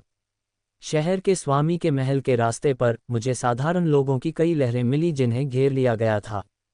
ध्रुव ने गोली मार दी और पहाड़ के डाकुओं को एक एक करके मार डाला। लेकिन उसने पाया कि वह शहर के स्वामी के महल के करीब हो गया। साधारण लोग घने हैं। ध्रुव हवा में ऊंचा उड़ गया, पूरे अग्नि वन नगर को नजरअंदाज कर रहा था। ध्रुव ने माथे पर बल डाला, लेकिन उसके माथे में थोड़ी खुशी थी। जैसा कि आप देख सकते हैं, केंद्र के रूप में शहर के स्वामी के महल के साथ चारों ओर लड़ाई हो रही है। यही कारण है कि शहर के किनारे पर कोई नहीं है। कारण ये था कि इन साधारण लोगों को भगा दिया गया और शहर के स्वामी के महल में भाग गए। कुछ लोग अनिच्छुक थे और जब उन्होंने विरोध किया तो एक लड़ाई हुई। केवल एक चीज जिसने ध्रुव को राहत महसूस कराई वह ये थी कि अब हताहत गंभीर नहीं थे। बहुत सारे लोग हैं और मैं उन सभी को खुद से नहीं बचा सकता। समय में देरी होती है एक बार जब ये डाकू अपनी तलवारों का कत्लेआम करते हैं। सैकड़ों हजारों, शहर में लगभग 1 मिलियन साधारण लोग खतरे में हैं। ध्रुव ने माथे पर बल डाला। ध्रुव तुरंत शहर के स्वामी के महल में गया, आधे में देरी करने की हिम्मत नहीं की। पंचतत्व का प्रहार। शहर के स्वामी के महल में शहर के स्वामी सहित शहर के सभी उच्चस्तरीय साधक स्तर के योद्धाओं को पकड़ लिया गया। जमीन पर कमजोर रूप से बंधे हुए थे। दूसरी तरफ दीपक, जय और अन्य, और सबसे आगे एक उदास चेहरे वाला मध्यम आयु वर्ग का व्यक्ति था। ये वांछित आदमी वहन है। वहन के बगल में 1 दर्जन से अधिक योद्धा हैं, वे सभी असाधारण हैं। सबसे कमजोर साधक स्तर योग शक्ति के 6ठे चरण तक पहुंच गया, उनमें से अधिकांश साधक स्तर योग शक्ति के 7वें चरण थे। हा हा हा हा, वहन यिन ठंडी हंसी। आज से अग्नि वन नगर, मैं वहन से संबंधित हूँ। इसके बारे में मत सोचो। जमीन पर एक शांत अभिव्यक्ति के साथ एक मध्यम आयु वर्ग का व्यक्ति था। यह अग्नि वन नगर का शहर स्वामी है। वहन, कुछ दिन पहले तुमने मेरे अग्नि वन नगर में शोर मचाया और लोगों को मारना चाहा। इस मामले को शिष्य स्तर के योद्धाओं और पशु शक्ति के शिष्य स्तर के बल से लंबे समय से जाना जाता है। वे तुम्हें जाने नहीं देंगे। ज्यादा देर नहीं लगेगी जब तुम्हें पकड़ लिया जाएगा। इससे पहले कि तुम एक तबाही पैदा करो, यहाँ रुको। हा हा हा हा, वहन ने आकाश तक हंसा। पशु शक्ति का शिष्य स्तर का बल। अगर कचरे का वह समूह मुझसे निपट सकता है तो क्या शिष्य स्तर के योद्धा इसे लेंगे? जहां तक शिष्य स्तर के योद्धाओं का सवाल है, वहन ने तिरस्कारपूर्वक मुस्कुराया और दीपक को देखा। ये शिष्य स्तर के योद्धा नहीं हैं, या उन्हें मेरे द्वारा एक मृत कुत्ते की तरह पकड़ लिया गया था। जैसा कि उसने कहा, वहन का चेहरा डंक मार गया था। अग्नि वन नगर में काली बारिश के साथ मेरे आदमियों के लिए साधक स्तर को जल्दी से तोड़ना मुश्किल नहीं है। आज अग्नि वन नगर पर कब्जा है। भविष्य में मुझे पूरा जियोंगशांग नगर राज्य मिलेगा। सपनों के बारे में मूर्खतापूर्ण बात। अग्नि वन नगर के स्वामी ने ठंडी तरह से चिल्लाया। जब तक जियोंगशांग नगर राज्य यहाँ की स्थिति का पता लगाता है, तब तक तुम हमसे भी बदतर मर जाओगे। जियोंगशांग नगर राज्य के राजा। वहन अंधेरे में मुस्कुराया। उसने यहाँ इतनी जल्दी नहीं पाया। आज के भीतर अग्नि वन नगर मेरे द्वारा काट दिया जाएगा। ज्यादा देर नहीं लगेगी जब मेरा साधक स्तर बढ़ जाएगा। उस समय जियोंगशांग नगर राज्य के राजा आएंगे, लेकिन मुझे परवाह नहीं है। हा हा हा हा, पागल, क्या तुम शहर का कत्लेआम करना चाहते हो? आसपास के साधक स्तर के योद्धा हैरान थे। तो क्या? वहन का चेहरा कठोर था। ओह हाँ, शिष्य स्तर के योद्धाओं का एक दल नेता भी है। इसके साथ वहन ने बाएं और दाएं बताया, जाओ और ढूंढो, इस छोटे चूहे को भागने मत दो। इस समय एक आकृति तुरंत मारा। नहीं, मैं यहाँ हूँ। आकृति गिर गई और हल्के से कहा। वहन ने अपने सामने वाले व्यक्ति को देखा और माथे पर बल डाला। तुम कौन हो? शिष्य स्तर का योद्धा दल नेता ध्रुव। यहाँ व्यक्ति ध्रुव है। दल नेता दीपक पहले आश्चर्यचकित हुआ, फिर चिंतित हुआ। दल नेता, भागो, ये वहन एक पागल है। तुरंत चौकी पर वापस जाओ और उपसेनापति को ढूंढो। तुम उसके प्रतिद्वंद्वी नहीं हो। भागना चाहते हो? कोई रास्ता नहीं, वहन चिल्लाया। उसके आसपास के लोगों ने तुरंत आसपास के क्षेत्र को घेर लिया। ध्रुव ने ठंडी सांस ली और अपना हाथ हिलाया। अनगिनत शस्त्र शक्ति तलवारें कट गईं। दीपक के शरीर पर रस्सी तुरंत टूट गई। हालांकि दीपक जमीन पर कमजोर रूप से गिर गया। हा हा हा हा, अपने दल सदस्यों को मदद करने के लिए बचाना चाहते हो? ये बेकार है। वहन हंसा। दीपक ने अपने दांत पीस लिए और कहा, दल नेता, ये बेकार है, हमें अकेला छोड़ दो। हम शक्ति गोली से मारे गए थे और हमारा साधक स्तर छितरा गया था। मुझे पता है। ध्रुव ने सिर हिलाया। फिर पंचतत्व की एक लहर सभी में फैल गई। शक्ति गोली, 5 शिखर गोली। हमले के लिए पाउडर में पीस लें। ये लोगों को थोड़े समय में दबाने का कारण बन सकता है। प्रभाव शिष्य स्तर के योग शक्ति के 9वें चरण और नीचे के लिए प्रभावी है। हालांकि इस चीज को परिष्कृत करना मुश्किल है। दूसरे, हमले की गति बहुत धीमी है और साधारण दुश्मनों के लिए मारा जाना मुश्किल है। ध्रुव के लिए, वह जानता था कि सभी ने अपनी आत्मा खो दी है। कारण स्वाभाविक रूप से काली बारिश थी जिसे मैंने अभी सूंघा था। अगर उसने गलत अनुमान नहीं लगाया तो ये टूटी हुई आत्माएं बिखरी हुई थीं और आध्यात्मिक पंचतत्व के काले बादल में अग्रिम रूप से रखी गई थीं। अंत में ये काली बारिश के साथ गिर गया। दर्शकों में सभी योद्धाओं को अपनी युद्ध शक्ति खोने दें। इसने अग्निवन नगर को बहुत कम समय में कब्जा करने की अनुमति दी। ये बेकार है। वहन ने तिरस्कारपूर्वक मुस्कुराया, मेरी टूटी हुई आत्मा बिखरी हुई है, तुम्हारी सच्ची पंचतत्व कैसे टूट सकती है? निश्चित रूप से, ध्रुव ने सभी के शरीर में सच्ची पंचतत्व पेश की। एक अजीब शक्ति से भंग। ये शक्तियां टूटी हुई आत्माएं हैं। छोटे चूहे, ये खत्म हो गया है, उसे नीचे ले जाओ। वहन बस ध्रुव के चुटकुले देखना चाहता था। ध्रुव ने ताना मारा। अगले ही पल, अत्यधिक ठंड की एक लहर ने पूरे शहर के स्वामी के महल के तापमान को तेजी से गिरा दिया। अत्यधिक ठंड दीपक के शरीर में सांस ली गई। तुरंत शक्ति गोली की औषधीय शक्ति को फंसा दिया। अगले ही पल, सभी ने तुरंत अपनी खेती फिर से शुरू कर दी। ये कैसे संभव है? वहन चौंक गया। इंसान के शरीर में जहर का स्थान इतनी जल्दी मिल सकता है? तुम एक फार्मासिस्ट हो और तुम्हारी रैंक निश्चित रूप से कम नहीं है। ध्रुव ने जवाब नहीं दिया, लेकिन दीपक को देखा। तुरंत शहर के निवासियों को बचाओ और सभी डाकुओं को मार डालो। शहर के स्वामी के महल से, और वहन, इसे मुझ पर छोड़ दो। ध्रुव ने हल्के से कहा, उसके हाथ में भिंगलवान तलवार हवा से बाहर दिखाई दी। रोको उन्हें। मुरलीधर दहाड़ा। दाएं और बाएं हाथ तुरंत आगे बढ़े। लक्ष्य था भाग रहे नगर के योद्धाओं पर वार करना। निषिद्ध। ध्रुव ने धीमी, गहरी आवाज में पुकारा। पल भर में चारों ओर की योग शक्ति लहरों की तरह उमड़ पड़ी और मुरलीधर के साथियों को जकड़ लिया। मुरलीधर के दल में सबसे शक्तिशाली साधक स्तर 8 का था। ध्रुव को उनसे निपटने के लिए अपनी शस्त्र शक्ति का उपयोग भी नहीं करना पड़ा, केवल योग शक्ति का बंधन ही पर्याप्त था। इस समय प्रीति और उसके 10 साथी तेजी से निकल चुके थे। बाहर जो लुटेरे थे वे अधिकतर शिष्य स्तर के थे और कुछ साधक स्तर के। उनका सामना साधारण लोगों से था, इसलिए उनकी शक्ति अधिक नहीं थी। प्रीति के साथी उनसे निपटने में सक्षम थे। ध्रुव ने इस बीच नगर प्रमुख के धाम के बीच हवा में टिमटिमाते एक रक्त वर्ण के गोलक पर नजर डाली। वह गोलक तेजी से आसपास की जीवन ऊर्जा को सोख रहा था। इस ऊर्जा का स्रोत जमीन पर बंधे हुए नगर प्रमुख आचार्य दीपक और काजल नगर के अन्य योद्धा थे। रक्त तत्व गोली, ध्रुव ने माथे पर बल डालते हुए कहा। ये सुनकर मुरलीधर फिर चौंक गया। एक नज़र में रक्त तत्व गोली को पहचान लिया। तुम निश्चित रूप से एक उच्च श्रेणी के रसायन ज्ञाता हो। ऐसा व्यक्ति योग रक्षक दल का एक साधारण कप्तान कैसे हो सकता है? तुम कौन हो? मुरलीधर का अहंकार अब खत्म हो चुका था, उसके चेहरे पर गंभीरता थी। ध्रुव ने सिर हिलाया और भारी स्वर में कहा, तो तुम रक्त तत्व गोलियों का निर्माण कर रहे थे, इसीलिए पूरे नगर का वध किया गया। रक्त तत्व गोली शस्त्र शिखर गोली थी, पर वह सामान्य औषधि नहीं थी। इसे बनाना स्पष्ट रूप से वर्जित था। इसे बनाने के लिए भारी मात्रा में मानवीय रक्त की आवश्यकता होती थी। तुम साधक स्तर 9 पर हो, लेकिन शस्त्र शिखर गोली का निर्माण कर सकते हो। तुम्हारी प्रतिभा को देखते हुए, यदि तुम आज यह जघन्य पाप न करते, तो भविष्य में योग साम्राज्य के शीर्ष व्यक्तियों में तुम्हारा स्थान अवश्य होता। दुर्भाग्यवश, ध्रुव ने गंभीर स्वर में कहा। उसके शरीर में ऊर्जा जागृत हो चुकी थी। एक स्थान। मुरलीधर हंसा। नहीं, मुझे सब कुछ चाहिए। तुम जो भी हो, आज तुम रक्त तत्व गोली के पोषण बनोगे। इतना कहकर मुरलीधर तुरंत वार करने दौड़ा। ध्रुव निर्भीक था। उसने अपनी भिंगलवान तलवार निकाली और एक झटके में वार कर दिया।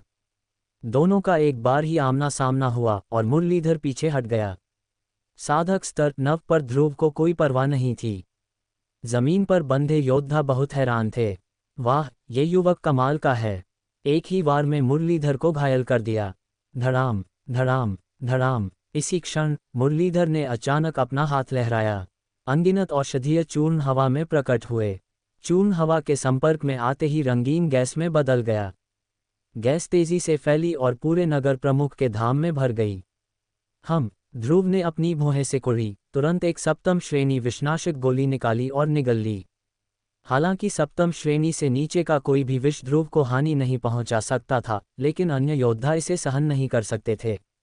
जमाव, ध्रुव ने धीमी आवाज में चिल्लाया। एक अत्यधिक शीतलता प्रकट हुई। अन्य योद्धा जम गए और विषैली गैस उनसे अलग हो गई। अगर तुम्हारे पास और कोई साधन है तो जल्दी से दिखाओ, ध्रुव ने धीमी आवाज में ललकारा। उसका शरीर एक चमक के साथ गायब हुआ और वह अगले ही पल मुरलीधर के सामने प्रकट हो गया। ध्रुव ने एक मुक्का मारा। फुस! मुरलीधर को सीधे खून की उल्टी हुई। इतनी शक्ति! मुरलीधर के चेहरे पर अविश्वास था। ये तो बस एक दल का कप्तान है, इसमें इतनी शक्ति कैसे हो सकती है? ध्रुव ने जवाब नहीं दिया और एक हाथ की तलवार से मुरलीधर की गर्दन पर वार किया। मुरलीधर तुरंत युद्ध करने की शक्ति खो बैठा। अगले ही पल, जैसे ही ध्रुव मुरलीधर को उठाने वाला था, एक काली छाया बिजली की तरह तेजी से लपकी। ध्रुव ने भौहें सिकुड़ी और पलटकर अपनी शस्त्र शक्ति से तलवार का तेज वार किया। छाया ने ठंडी आवाज में कहा। ध्रुव की शस्त्र शक्ति तुरंत बिखर गई। आचार्य स्तर का योद्धा, ध्रुव ने बल दिया। काली छाया ने पहले ही हमला कर दिया था, दोनों हाथों से मुरलीधर को पकड़ने के लिए झपटा। मेरे हाथ से किसी को लेना चाहते हो? ध्रुव हंसा। एक हाथ में मुरलीधर को पकड़े हुए, दूसरे हाथ से दुश्मन का जवाब दिया। लेकिन आने वाले की शक्ति ध्रुव की कल्पना से भी अधिक थी। छाया ने हथेली से वार किया। ध्रुव अपनी तलवार के साथ भी सीधे हवा में उड़ गया। दीलाव ने एक हाथ से मुरलीधर को पकड़ा। फुस! ध्रुव ने खून का एक घूंट थूका, उसका चेहरा गंभीर हो गया।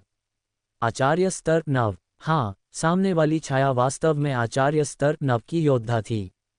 वह काले वस्त्रों में था और उसका चेहरा दिखाई नहीं दे रहा था। इस क्षण मुरलीधर ने कुछ सांसें लीं और बगल की छाया से कहा, उस बच्चे को मार डालो मेरे लिए। मैं उसे छीलूंगा, उसे काले विषैले पानी में भी भिगोना, ताकि वह दुनिया की सबसे भयानक यातना सह सके। ये सुनकर छाया हिली नहीं। तुम अभी भी क्यों ठहरे हुए हो? मुरलीधर ने डांटा। छाया फिर भी नहीं हिली, उसने ध्रुव को गंभीर रूप से देखा। योद्धा की सहज प्रवृत्ति ने उसे बताया कि वह ध्रुव से निपटने के बारे में निश्चित नहीं था।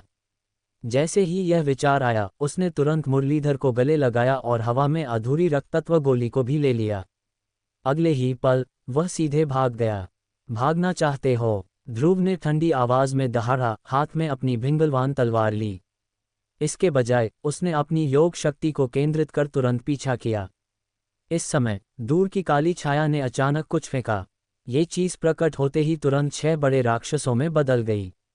षटअग्नि कठपुतली गोलक। ध्रुव चौंक गया और तेजी से पीछे हट गया। तोड़ो! शस्त्र शक्ति के प्रभाव ने तुरंत स्वर्ग और पृथ्वी की मार्शल कला की शक्ति को प्रेरित किया। 6 अग्नि कठपुतलियों को जकड़ लिया। ध्रुव ने एक बड़ा हाथ हिलाया। खड्ग शक्ति के दबाव से 6 अग्नि कठपुतलियां आसानी से बिखर गईं। कठपुतली बिखर गई। ध्रुव बस पीछा करना चाहता था, लेकिन दीलाव और मुरलीधर जा चुके थे। उसी समय काजल नगर के नगर प्रमुख और उनके पीछे के योद्धाओं ने खून का एक घूंट फूंका। जाहिर है, पिछली चोटें बहुत गंभीर थीं। अब चोटें भड़क रही थीं। धत! ध्रुव ने दांत पीसे और पीछा करना छोड़ दिया। वह मुड़ा और सभी को स्वस्थ किया। आधे घंटे बाद नगर प्रमुख आचार्य दीपक सहित शक्तिशाली पुरुषों के एक समूह ने अपनी चोटों को स्थिर कर लिया था। कप्तान ध्रुव, इस बार आपका बहुत बहुत धन्यवाद। मेघनगर के प्रमुख ने धन्यवाद करने के लिए हाथ जोड़े। विनम्र होने की आवश्यकता नहीं, ये सब जिम्मेदारी का मामला है। ध्रुव ने हाथ हिलाया। उसी समय प्रीति और उसके साथी भी वापस आ चुके थे। कप्तान, लुटेरों का एक समूह मारा गया है। हाँ, ध्रुव ने सिर हिलाया। 10 मिनट बाद दूर से दर्जनों आकृतियां तेजी से आगे बढ़ीं। काजल नगर के प्रमुख और अन्य तुरंत हैरान थे। प्रीति भी लड़ने के लिए तैयार थी। घबराओ मत, ध्रुव ने कहा, यह अपने लोग हैं। निश्चित रूप से दर्जनों आकृतियां नीचे उतरीं और वे राधिका, जय, यश और अन्य 3 दलों के सदस्य थे। कप्तान ध्रुव, तीनों ने हाथ जोड़े। हाँ, ध्रुव ने भी हाथ जोड़कर जवाब दिया। मुरलीधर कहाँ है? जय ने सबसे पहले पूछा। योग रक्षक दल की गुप्त सूचना काफी तेज थी। मुरलीधर द्वारा अपना हाथ शुरू करने से बहुत पहले ही काजल नगर की स्थिति आधार शिविर में भेज दी गई थी। ये 3 दल आदेश पर आए थे। वह भाग गया, ध्रुव ने हल्के से जवाब दिया। क्या भाग गया? जय ने माथे पर बल डाला। कप्तान ध्रुव, मुरलीधर साधक स्तर 9 से ज्यादा नहीं है, तुम उसे पकड़ नहीं सके। योग रक्षक दल सभी कुलीन हैं, उन्हें एक ही दायरे में अजेय कहा जा सकता है। राधिका ने भी माथे पर बल डाला, कप्तान ध्रुव, ये कार्य बहुत जरूरी है। उपप्रमुख का आदेश मुरलीधर को पकड़ने का था, अब हम क्या स्वीकार करें? उसके पीछे के अन्य योग रक्षक दल के सदस्यों ने भी कहा, हम आधार शिविर से भागकर आए, ये केवल समय की देरी है। कप्तान ध्रुव, तुम पहले ही काजल नगर आ चुके थे, मुरलीधर तुम्हारी नाक के नीचे से कैसे भाग सकता है? यह इल्जाम हम याद नहीं रखेंगे। थोड़ी देर बाद एक और योग रक्षक दल का सदस्य आया। वह कप्तान था, कप्तान वहन। राधिका, जय और यश ने आगंतुकों को सलाम किया। हाँ, वहन ने सिर हिलाया। वहन एक अधेड़ उम्र का व्यक्ति था, योग रक्षक दल का कप्तान, आचार्य स्तर पंच का आधार। इस बार वह 1 दर्जन से अधिक खिलाड़ियों को लाया। मुरलीधर कहाँ है? वहन ने पूछा। राधिका, जय और यश ने फिर से मामला बताया। उसे भागने दिया। वहन ने माथे पर बल डाला, फिर आसपास देखा। 2 साधक स्तर अष्ट, 5 साधक स्तर सप्त और 8 साधक स्तर षष्ठ। वहन ने एक नज़र में उनकी साधना को समझा। अगर साधक स्तर नव मुरलीधर को भी जोड़ा जाए तो भी यह योद्धा बहुत शक्तिशाली नहीं होगा। ध्रुव, तुम दल के प्रमुख कैसे बने? वहन ने डांटा। ध्रुव ने माथे पर बल डाला, लेकिन कोई सफाई नहीं दी। वहन ने सिखाया, मुरलीधर एक विकृत और पागल व्यक्ति है। इस बार वह भाग गया। अगर वह छिप जाता है तो हमें उसे फिर से खोजना मुश्किल होगा। सौभाग्य से अभी भी कुछ जीवित चीजें बची हैं।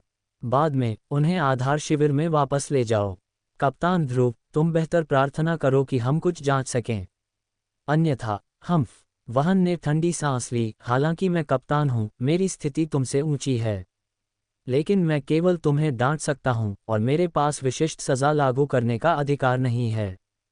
कैसे निपटना है और सजा कैसे प्राप्त करनी है, यह उप प्रमुख तय करेंगे। ध्रुव अब भी नहीं बोला, वह सोच रहा था। वहन ने ये देखा तो उसका चेहरा और भी कठिन हो गया। उसकी आंखें प्रीति पर गईं। ये कप्तान ध्रुव का दल का सदस्य है। इसमें कोई आश्चर्य नहीं कि मिशन विफल हो गया और मुरलीधर भाग गया। वहन ने सिर हिलाया। ध्रुव ने आखिरकार कहा, यह मिशन विफल हो गया। अगर उप प्रमुख को दोष देना है तो मैं सहूंगा।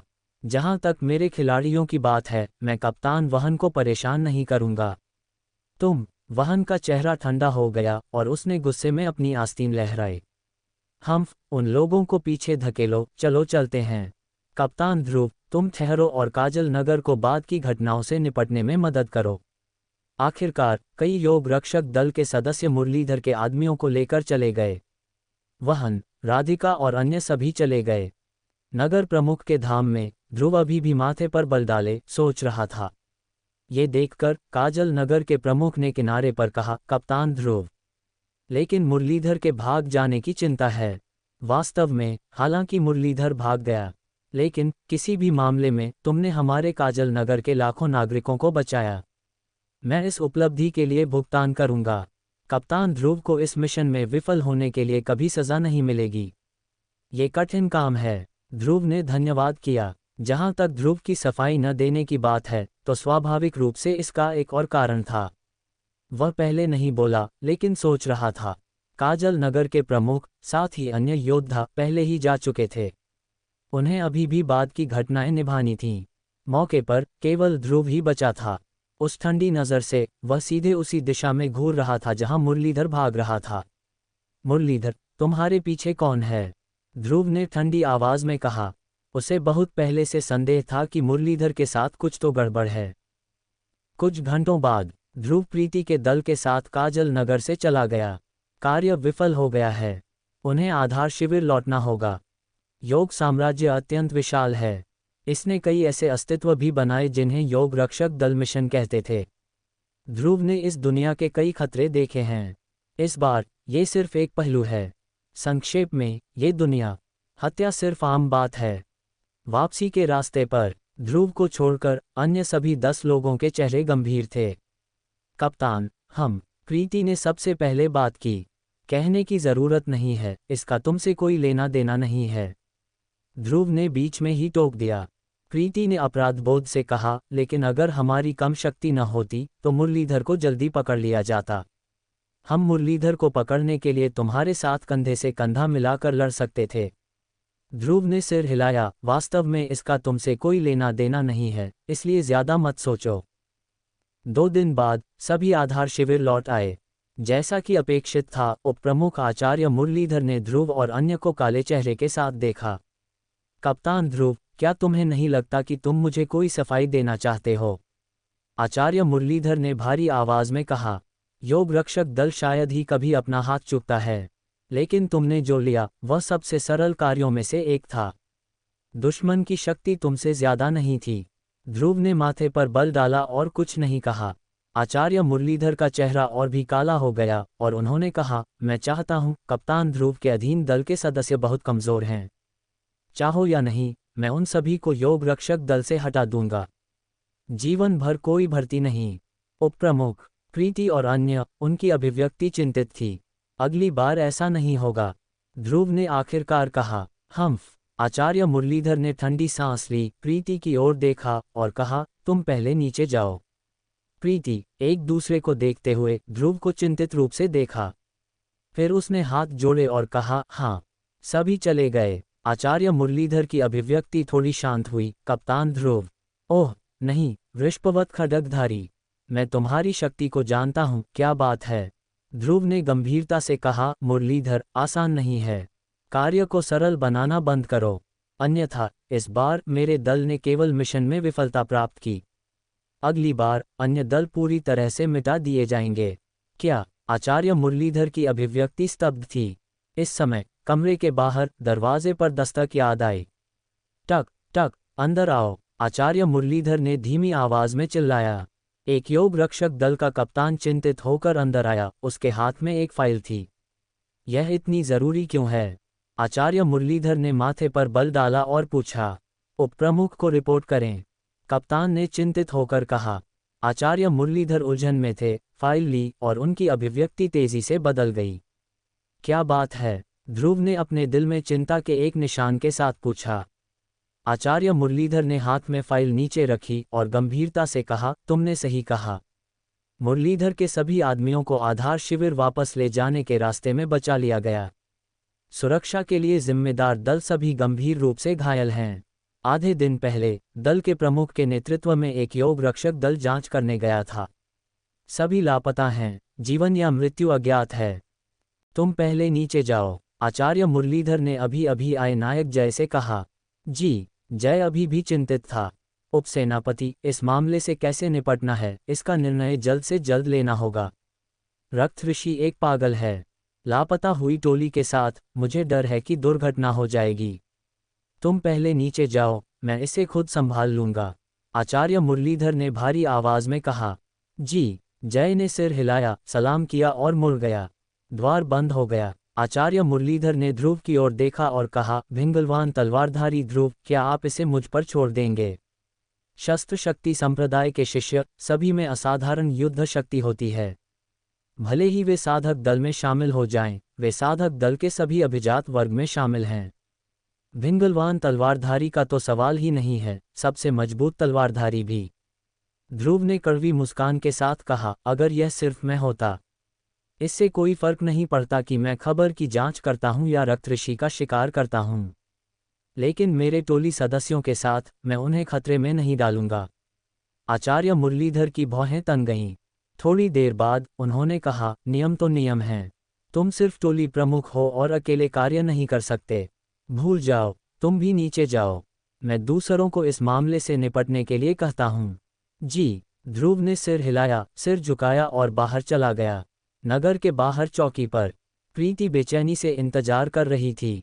टोली प्रमुख, उपसेनापति ने आपको कोई परेशानी तो नहीं दी? प्रीति ने पूछा। नहीं। ध्रुव ने सिर हिलाया और मंद मुस्कान के साथ मुस्कुराया। भले ही हमारा मिशन विफल हो गया, रक्त ऋषि भाग निकला, लेकिन जियोंगशांग नगर राज्य को हमेशा बचाया गया और हताहतों से बचा गया। इसे कैसे दंडित किया जा सकता है? बस इतना है कि योग्यताएं चली गई हैं। यह अच्छा है। प्रीति ने राहत की सांस ली। चलो चलते हैं, मैंने कुछ कार्य ले लिए हैं और शुरू कर सकते हैं। ध्रुव ने कहा। हम अभी वापस आए, क्या आप फिर से कार्य करने जा रहे हैं? हुसैन ने शिकायत की। दूसरों ने भी थोड़ी शिकायत की। वे अभी अभी साधक बने थे, पिछली बार यह उनका पहला मिशन था। अप्रत्याशित रूप से पहला कार्य पहले से ही इतना खतरनाक था। लगभग जियोंगशांग नगर राज्य में अपनी जान गंवा दी। स्वाभाविक रूप से कुछ कठिन अनुभव हैं। इसके अलावा वे अक्सर लंबी दूरी की यात्रा करते हैं और उनके विश्राम की अवधि कम होती है। ये वास्तव में कठिन है। प्रीति ने गंभीरता से कहा, सभी को टोली प्रमुख की बात सुननी चाहिए। साधक का कर्तव्य नगर की गश्त करना है। चूंकि हम साधक बन गए हैं, हमारे पास ये चेतना होनी चाहिए। साधक वास्तव में एक प्रकार के राक्षस शिकारी की तरह थे। राक्षस शिकारी पशु शक्ति केंद्र के माध्यम से कार्य को स्वीकार करते हैं और कार्य को पूरा करते हैं। साधक विभिन्न चौकियों के माध्यम से कार्य स्वीकार करते हैं और कार्य पूरा करते हैं। दोनों के बीच अंतर यह है कि राक्षस शिकारी कार्य अपेक्षाकृत कम पुरस्कार प्रदान करता है। साधक एक आधिकारिक सार्वजनिक अधिकारी है और उसका एक निश्चित मासिक वेतन होता है, और वेतन एक समृद्ध जीवन जीने के लिए पर्याप्त रूप से उच्च है। इसके अलावा साधक के पास खतरनाक मिशन थे और कई मिशन थे, लेकिन दूसरी ओर खजाने का आदान प्रदान करने के लिए कार्य अंक प्राप्त करने की गति काफ़ी तेज है। कई साधकों के लिए साधक बनने के लिए एक उत्कृष्ट तरीका है। निश्चित रूप से हर कोई साधक में प्रवेश नहीं कर सकता है। साधक में एक अत्यंत कठोर मूल्यांकन तंत्र है जिसमें अभिजात वर्ग होता है। एक राक्षस शिकारी कोई भी हो सकता है। हालांकि भयानक राक्षस शिकारियों की संख्या पूरी दुनिया में फैली हुई है। ये किसी भी बल से बेजोड़ है। मूल बात पर वापस, लोगों का एक समूह फिर से रवाना हुआ। ध्रुव ने इस बार दस्युओं को दबाने का कार्य लिया।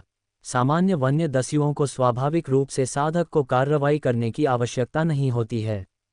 ये दस्यु थोड़े खास हैं। 2 दिन पहले एक नया नेता बदला गया था। ये नेता मूल रूप से साधक द्वारा वांछित एक हताश भगोड़ा था। सबसे पहले एक हत्यारा है। अत्यधिक अभिनय करने के बाद तरीके बेहद क्रूर हैं। यहाँ तक कि आधिकारिक सार्वजनिक अधिकारियों को मारने की हिम्मत भी की और उन्हें अंततः वांछित किया गया। आंकड़ों के अनुसार स्वर्ण कवच के 10 लोगों की एक टोली थी जिसे पीछा करने के दौरान उसने मार डाला था। साधक के पीछा करने में बार बार बच निकला। केवल 2 दिन पहले साधक ने उसकी नवीनतम ठिकाने को समझा। वह वास्तव में एक निश्चित सघन वन में घुस गया और एक दस्यु बल पर कब्जा कर लिया। पुराने नेता को उसके शिरच्छेद से मार दिया गया था और एक ही झटके में अन्य दस्युओं को हैरान कर दिया। नया नेता बन गया। खुफिया जानकारी के अनुसार वह सघन वन नगर की राजधानी से 2000 मील दूर एक बड़े नगर के किनारे पर स्थित है। दूरी थोड़ी दूर है। लोगों का एक समूह, तुरंत जल्दी करो। लगभग 2 दिन बाद हर कोई बड़े नगर की ओर भागा। पुराने नियम, ध्रुव ने कहा, मैं पता लगाऊंगा। आप जगह में आराम करें, किसी भी समय लड़ने के लिए तैयार रहें। जी, सभी ने सिर हिलाया। छूट। ध्रुव का आंकड़ा चमका और तुरंत जगह में गायब हो गया। कुछ मिनट बाद ध्रुव दस्युओं के ठिकाने पर आ गया है। पंचतत्व योग शक्ति जारी की जाती है और सभी दस्युओं की सांस उसके नियंत्रण में है। हाँ, ध्रुव ने सिर हिलाया। नेता केवल साधक के 9वें स्तर का है, समस्या बड़ी नहीं है। उसके बाद एक संकेत भड़क गया। दस्यु के ठिकाने में संकेत देखकर बर्तन अचानक विस्फोट हो गया। दुश्मन का हमला। हजारों वन्य दस्युओं ने तुरंत प्रतिक्रिया दी। छूट। ध्रुव तुरंत प्रकट हुआ। तुम कौन हो? आसपास के दस्युओं ने ठंडे होकर पूछा। साधक, टोली प्रमुख ध्रुव। ध्रुव ने हल्के से कहा। साधक। आसपास के दस्यु पहले हैरान थे। फिर जब उसने शब्द टोली प्रमुख सुना तो उसने अचानक एक मुस्कान को खारिज कर दिया। एक टोली प्रमुख यहाँ मरने आने की हिम्मत करता है। उसी समय एक आकृति अचानक दिखाई दी जो सभी दस्युओं के सामने खड़ी थी। गुनसन विद्रोही, क्या तुम प्रकट होने को तैयार हो? ध्रुव ने हल्के से कहा। वह व्यक्ति जो अभी अभी दिखाई दिया है, वह इस समूह का नया नेता है। वह एक वांछित अपराधी गुनसन विद्रोही भी है, साधक के 9वें स्तर की खेती का आधार है। गुनसन विद्रोही बहुत सारे हताशकार्य, बहुत सतर्क हैं। ध्रुव को अकेला देखकर और केवल टोली प्रमुख उसने प्रकट होने की हिम्मत की। छोटे लोग, इस मूर्ख को मेरे लिए ले लो, गुनसन विद्रोही ने चिल्लाया। होह, मैंने बहुत से लोगों को मार डाला है, यहाँ तक कि स्वर्ण कवच को भी मार दिया गया है। ये साधक है और वह अभी भी एक टोली प्रमुख है जिसे कभी यातना नहीं दी गई है। इस बार मैं हाथ के आदि का आनंद ले सकता हूँ। आवाज़ गिर गई और उसके आसपास के दस्यु तुरंत बाहर निकल गए। इस क्षण 10 आंकड़े जल्दी से आए। अगर आप हमारे टोली प्रमुख को स्थानांतरित करना चाहते हैं तो आपको पूछना होगा कि क्या हम चाहते हैं। प्रीति संकेत को देखकर तुरंत उसके पास भाग गई है। अब बस आया। हो, गुनसन विद्रोही ने पहले भौहें सिकोड़ी। उसके बाद वह प्रीति को एक व्यक्ति के रूप में मानता है, लेकिन उसके पास साधक के छठे स्तर की खेती है। अचानक घमंड से हंसा। मैंने सोचा कि यह कचरे का एक गुच्छा था। उन्हें एक साथ पकड़ो। दोनों पक्षों के बीच लड़ाई तुरंत शुरू हो गई। गुनसन विद्रोही ने कार्रवाई नहीं की। ध्रुव ने भी कोई कदम नहीं उठाया। ध्रुव ने विशेष रूप से इस कार्य को लिया बस प्रीति की ताकत को तेज करने के लिए। भले ही इन वन्य दस्युओं की संख्या बड़ी है, उनकी ताकत मजबूत नहीं है। अतीत में पुराने नेता रहस्यमय 8वें स्तर से ज्यादा कुछ नहीं था। अन्यथा उसे एक यादृच्छिक चाल में गुनसन के सिर से नहीं मारा जाएगा। और उसके नीचे सबसे मजबूत केवल 2 साधक के 7वें स्तर हैं। उसके बाद अभी भी कुछ साधक के चौथे या 5वें स्तर थे और 1 दर्जन साधक के दूसरे और तीसरे स्तर। बाकी सामान्य अधीनस्थ केवल शिष्य स्तर के हैं। प्रीति को उनसे निपटने में मुश्किल हुई, लेकिन समस्या बड़ी नहीं थी। लड़ाई शुरू हुई। जाहिर है प्रीति शुरुआत में नुकसान में थी। प्रीति और हुसैन ने 2 सबसे मजबूत दस्युओं के खिलाफ सामना किया। भले ही उन दोनों के पास केवल साधक के छठे स्तर की खेती है। हालांकि साधक वे सभी अभिजात वर्ग हैं और उनकी युद्ध शक्ति अच्छी है। लड़ना और लड़ना, धीरे धीरे ऊपरी हाथ हासिल करना शुरू कर दिया। जहां तक अन्य 8 लोगों का सवाल है, उनमें से 7 सभी अधिक शक्तिशाली दस्युओं का सामना करते थे। जय की सबसे खराब ताकत थी केवल साधक के दूसरे स्तर, और वह हजारों शिष्य स्तर के दस्युओं का सामना करता था। वह एक विस्फोटक ज्वाला तलवार मार्शल आत्मा है। उसके हाथ में अग्नि की तलवार अत्यंत शक्तिशाली है। एक ही स्लैश के साथ ज्वालाएं सभी दिशाओं में गोली मारती हैं, 1 सेकंड में बड़ी संख्या में वन्य दस्युओं को मारती हैं। हो, गुनसन विद्रोही, जिसने पहले दुश्मन को कम समझा था, ने भौहें सिकोड़ी। वह कार्रवाई करने के लिए तैयार है, अन्यथा उसके लोगों को मार दिया जाएगा। ठीक इसी समय एक उभरती हुई सांस ने उसे हैरान कर दिया। इसे आज्ञाकारी ढंग से देखो, मुझे तुम्हें मौके पर मारने के लिए मजबूर मत करो। ध्रुव अपने हाथ में खड़ा था और हल्के से कहा। 1 घंटे बाद लड़ाई समाप्त हो गई। हजारों वन्य दस्युओं को प्रीति ने मार डाला। निश्चित रूप से प्रीति ने आसानी से लड़ाई नहीं की और अब वे सभी घायल हैं। पूरे वन्य दस्यु के ठिकाने में इस क्षण केवल गुनसन विद्रोही बचा था। तुम कौन हो? गुनसन विद्रोही ने ध्रुव की ओर भयानक चेहरे से देखा। एक साधक टोली प्रमुख, इतनी ताकत होना असंभव है, मुझे आसानी से कैद कर लो। क्या? गुनसन विद्रोही को कैद करना? प्रीति समान रूप से हैरान थी। उन्होंने ध्रुव को केवल 2 बार गोली मारते देखा है। एक बार युद्ध मंच में उन्होंने यश को 1 स्ट्रोक से हराया। हालांकि यश केवल साधक 8वें स्तर का है। दूसरी बार अब गुनसन विद्रोही से निपटना है। लेकिन साधक 9वें स्तर का है। 8वें और 9वें स्तर, ऐसा लगता है कि केवल एक अंतर है। हालांकि साधक 9वें स्तर आचार्य स्तर के करीब है। दोनों के बीच का अंतर अभी भी विशाल है। मैंने कहा, ध्रुव ने हल्के से कहा। साधक टोली प्रमुख ध्रुव? असंभव, टोली प्रमुख क्यों है? गुनसन विद्रोही अविश्वास में भ्रमित था। वह साधक के हाथों कई बार भाग निकला और वह स्वाभाविक रूप से साधक टुकड़ी के कप्तान की ताकत जानता था। बकवास करना बंद करो, ध्रुव ने बाधित किया। गुनसन विद्रोही, मैं बस आपसे पूछता हूँ, क्या आप जीवित रहना चाहते हैं? निश्चित रूप से, गुनसन विद्रोही ने बिना किसी हिचकिचाहट के कहा। क्या तुम मुझे जाने दोगे? गुनसन ने भ्रम में पूछा। ध्रुव ने सिर हिलाया। मेरे 10 टोली सदस्यों को हराओ, मैं तुम्हें जाने दूंगा। वास्तव में, गुनसन विद्रोही की आंखें रोशन हुईं। क्या मुझे आपसे झूठ बोलना है? इसके अलावा क्या आपके पास कोई विकल्प है? ध्रुव ने कहा, कैद को हटाते हुए। गुनसन विद्रोही ने अपनी आज़ादी फिर से हासिल कर ली और उसका चेहरा युद्ध से भरा था। ध्रुव, प्रीति को गोलियों का एक गुच्छा निकाला। चमत्कारिक गोलियां लें और चोट से उबरें। आधे घंटे बाद मैं गुनसन विद्रोही से लड़ूंगा।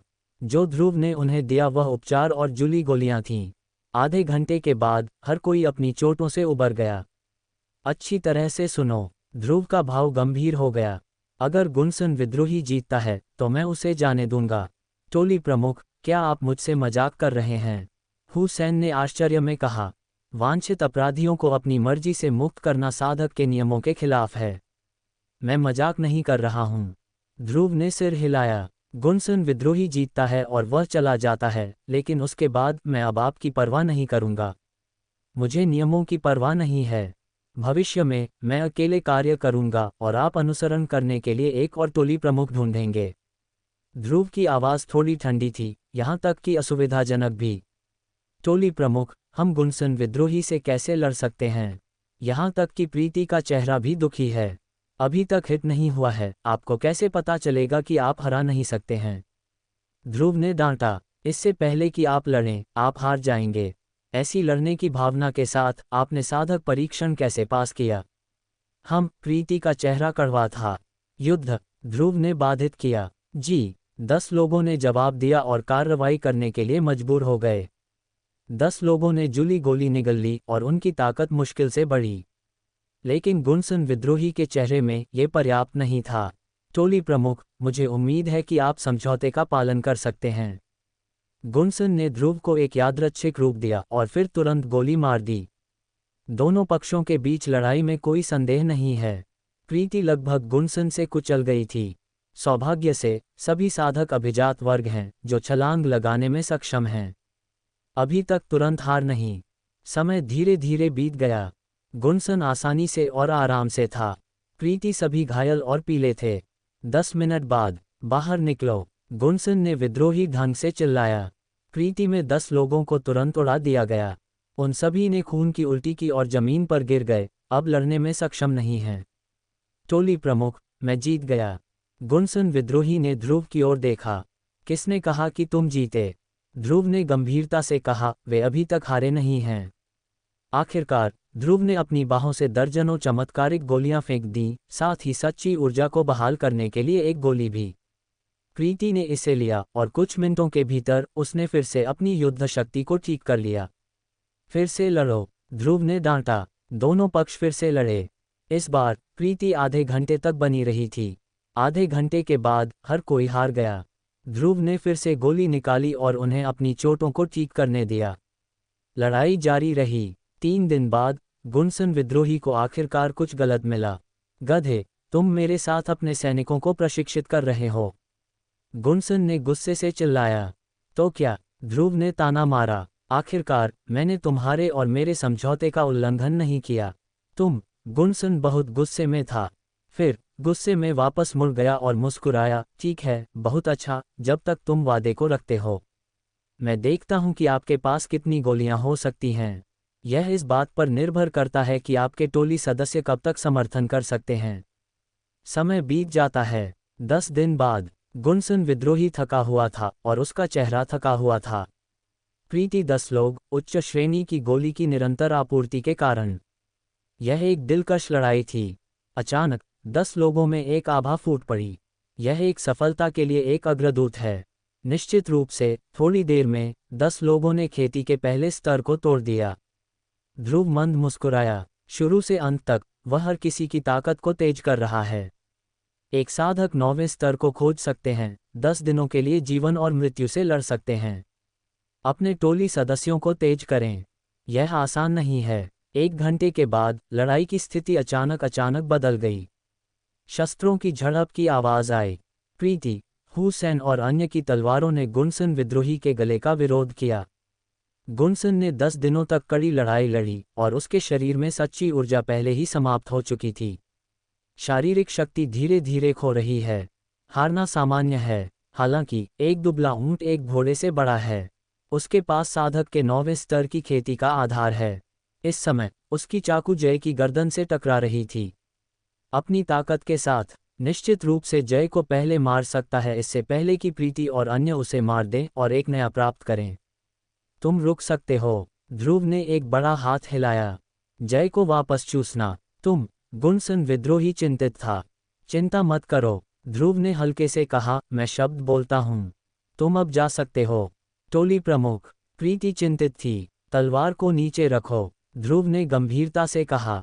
लेकिन प्रीति संकोच किया। इसे जाने दो, ध्रुव ने डांटा। जी, प्रीति, अपनी तलवार नीचे रखो और ध्रुव की ओर पीछे हट गया। धन्यवाद। गुनसन विद्रोही ने ध्रुव को एक मुक्का मारा। मुझे धन्यवाद देने की जल्दी मत करो, ध्रुव ने हल्के से कहा। आज मैं समझौते का पालन करता हूं और तुम्हें जाने देता हूं। लेकिन भविष्य में अगर तुम और मैं फिर से मिलते हैं तो मैं तुम्हें अभी भी मार डालूंगा। चलो चलते हैं। गुनसन विद्रोही माफी के लिए भ्रम था और तुरंत भाग गया। टोली प्रमुख, प्रीति शर्मिंदा थी और कुछ कहने की जरूरत नहीं है। ध्रुव मुस्कुराया। वह इन 10 दिनों के दौरान लोगों के प्रदर्शन से अभी भी संतुष्ट था। ताकत में सुधार करने का सबसे तेज तरीका निस्संदेह एक जीवन और मृत्यु की लड़ाई है। बस गुनसन विद्रोही को जाने दो, अगर वह भविष्य में घूमता है तो उसे क्या करना चाहिए? प्रीति ने पूछा। उसके पास हिम्मत नहीं है, ध्रुव ने कहा। उसे साधक द्वारा वांछित किया जाता है और हर जगह छिपने में बहुत देर हो जाती है। और सटीक होने के लिए यह मैं नहीं था जिसने उसे आज जाने दिया, लेकिन तुम। भविष्य में अगर आपके पास क्षमता है, आप उसे फिर से पकड़ सकते हैं। उसके बाद ध्रुव मुड़ गया और कहा, चलो चलते हैं, अगला कार्य करते हैं। समय धीरे धीरे बीत गया। एक पल में आधे से अधिक महीना बीत गया। ध्रुव हर किसी को दस्युओं को दबाने का कार्य करने के लिए या वांछित अपराधी का पीछा करने के लिए ले जा रहा है। समय समय पर पशु ज्वार से कुछ अप्रत्याशित मिशन होंगे। ध्रुव ने बहुत सारी उपलब्धियां हासिल की हैं, लेकिन कप्तान के लिए पदोन्नत होने के लिए यह पर्याप्त नहीं है। प्रीति में 10 लोगों ने आधे से अधिक महीने तक सफलता नहीं पाई है, लेकिन ताकत में जाहिर तौर पर बहुत सुधार हुआ है। आज ध्रुव और उसके दल आधे से अधिक महीने से भाग रहे हैं। कार्य को अस्थायी रूप से रोक दिया गया था। चौकी पर वापस 2 दिन का छोटा आराम लेने की योजना बना रहा है। इस क्षण आचार्य मुरलीधर उपसेनापति ने ध्रुव को जल्दी से पाया। प्रीति को सेवानिवृत्त करें। कमरे में केवल आचार्य मुरलीधर और ध्रुव बचे थे। उपसेनापति ने मुझे बुलाया, मुझे नहीं पता कि क्या मामला है, ध्रुव ने पूछा। बड़ा मामला, आचार्य मुरलीधर ने गंभीरता से कहा। पिछले आधे महीने में साधक बार बार लापता हो रहा है। ये सब रक्त ऋषि के ठिकाने का पता लगाने के मिशन पर है। मेरे कमांड के तहत 3 सामने कप्तान और सैकड़ों साधक हैं। उन पर मिशन के दौरान हमला किया गया था, फिर रहस्यमय ढंग से गायब हो गया, जीवन और मृत्यु अज्ञात। स्वर्ण कवच की तरफ एक नेता लापता है। क्या? ध्रुव का भाव भी थोड़ा हैरान था। एक उप सेनापति के कमांड के तहत 10 से अधिक मुख्य कप्तान नहीं हैं। 3 एक बार में लापता थे। स्वर्ण कवच की तरफ कमांडर कम से कम आचार्य के 7 या 8 स्तरों की ताकत है। ये सब रहस्यमय ढंग से गायब हो गया। इसमें कोई आश्चर्य नहीं कि आचार्य मुरलीधर अब इतना चिंतित है। ध्रुव नहीं, भिंगलवान तलवारधारी ध्रुव, उपसेनापति ने कहा। मुझे एक चौकी में बैठना चाहिए और जांच करने के लिए बाहर नहीं जा सकता।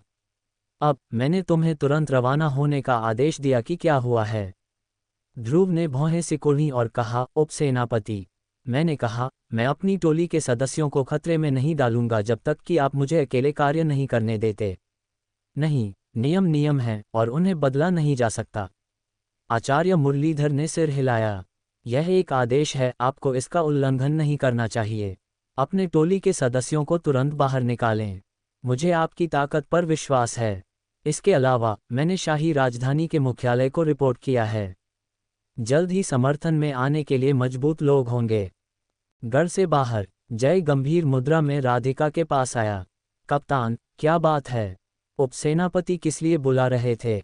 यश ने पूछा। जय एक पल के लिए चुप रहा। काफी देर बाद वह बोला, उपसेनापति ने हमें एक काम पूरा करने का आदेश दिया है। क्या काम? सबने संदेह से पूछा। जय रुका, हमें वाहन का पता लगाना है। क्या? सबका चेहरा बदल गया। वे अभी अभी बाहर इंतजार कर रहे थे और उन्होंने अग्निवन के कुछ सहयोगियों से मुलाकात की थी। उन्हें पहले से ही पता था कि 3 दल प्रमुख लापता हैं, साथ ही सोना रक्षक भी। मैं तुम सबको याद दिला दूं, जय ने गंभीरता से कहा, यह अभियान काफी खतरनाक है। अगर कोई साथ नहीं आना चाहता तो मैं नियमों का उल्लंघन कर सकता हूं और अकेले जा सकता हूं। नहीं, सबने तुरंत सिर हिलाया। इन दिनों कप्तान, आपने हम सब का बहुत ख्याल रखा है।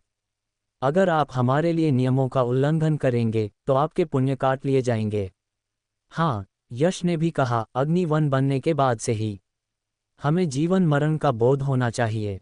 कप्तान, हमें साथ ले चलें, सबने एक स्वर में कहा।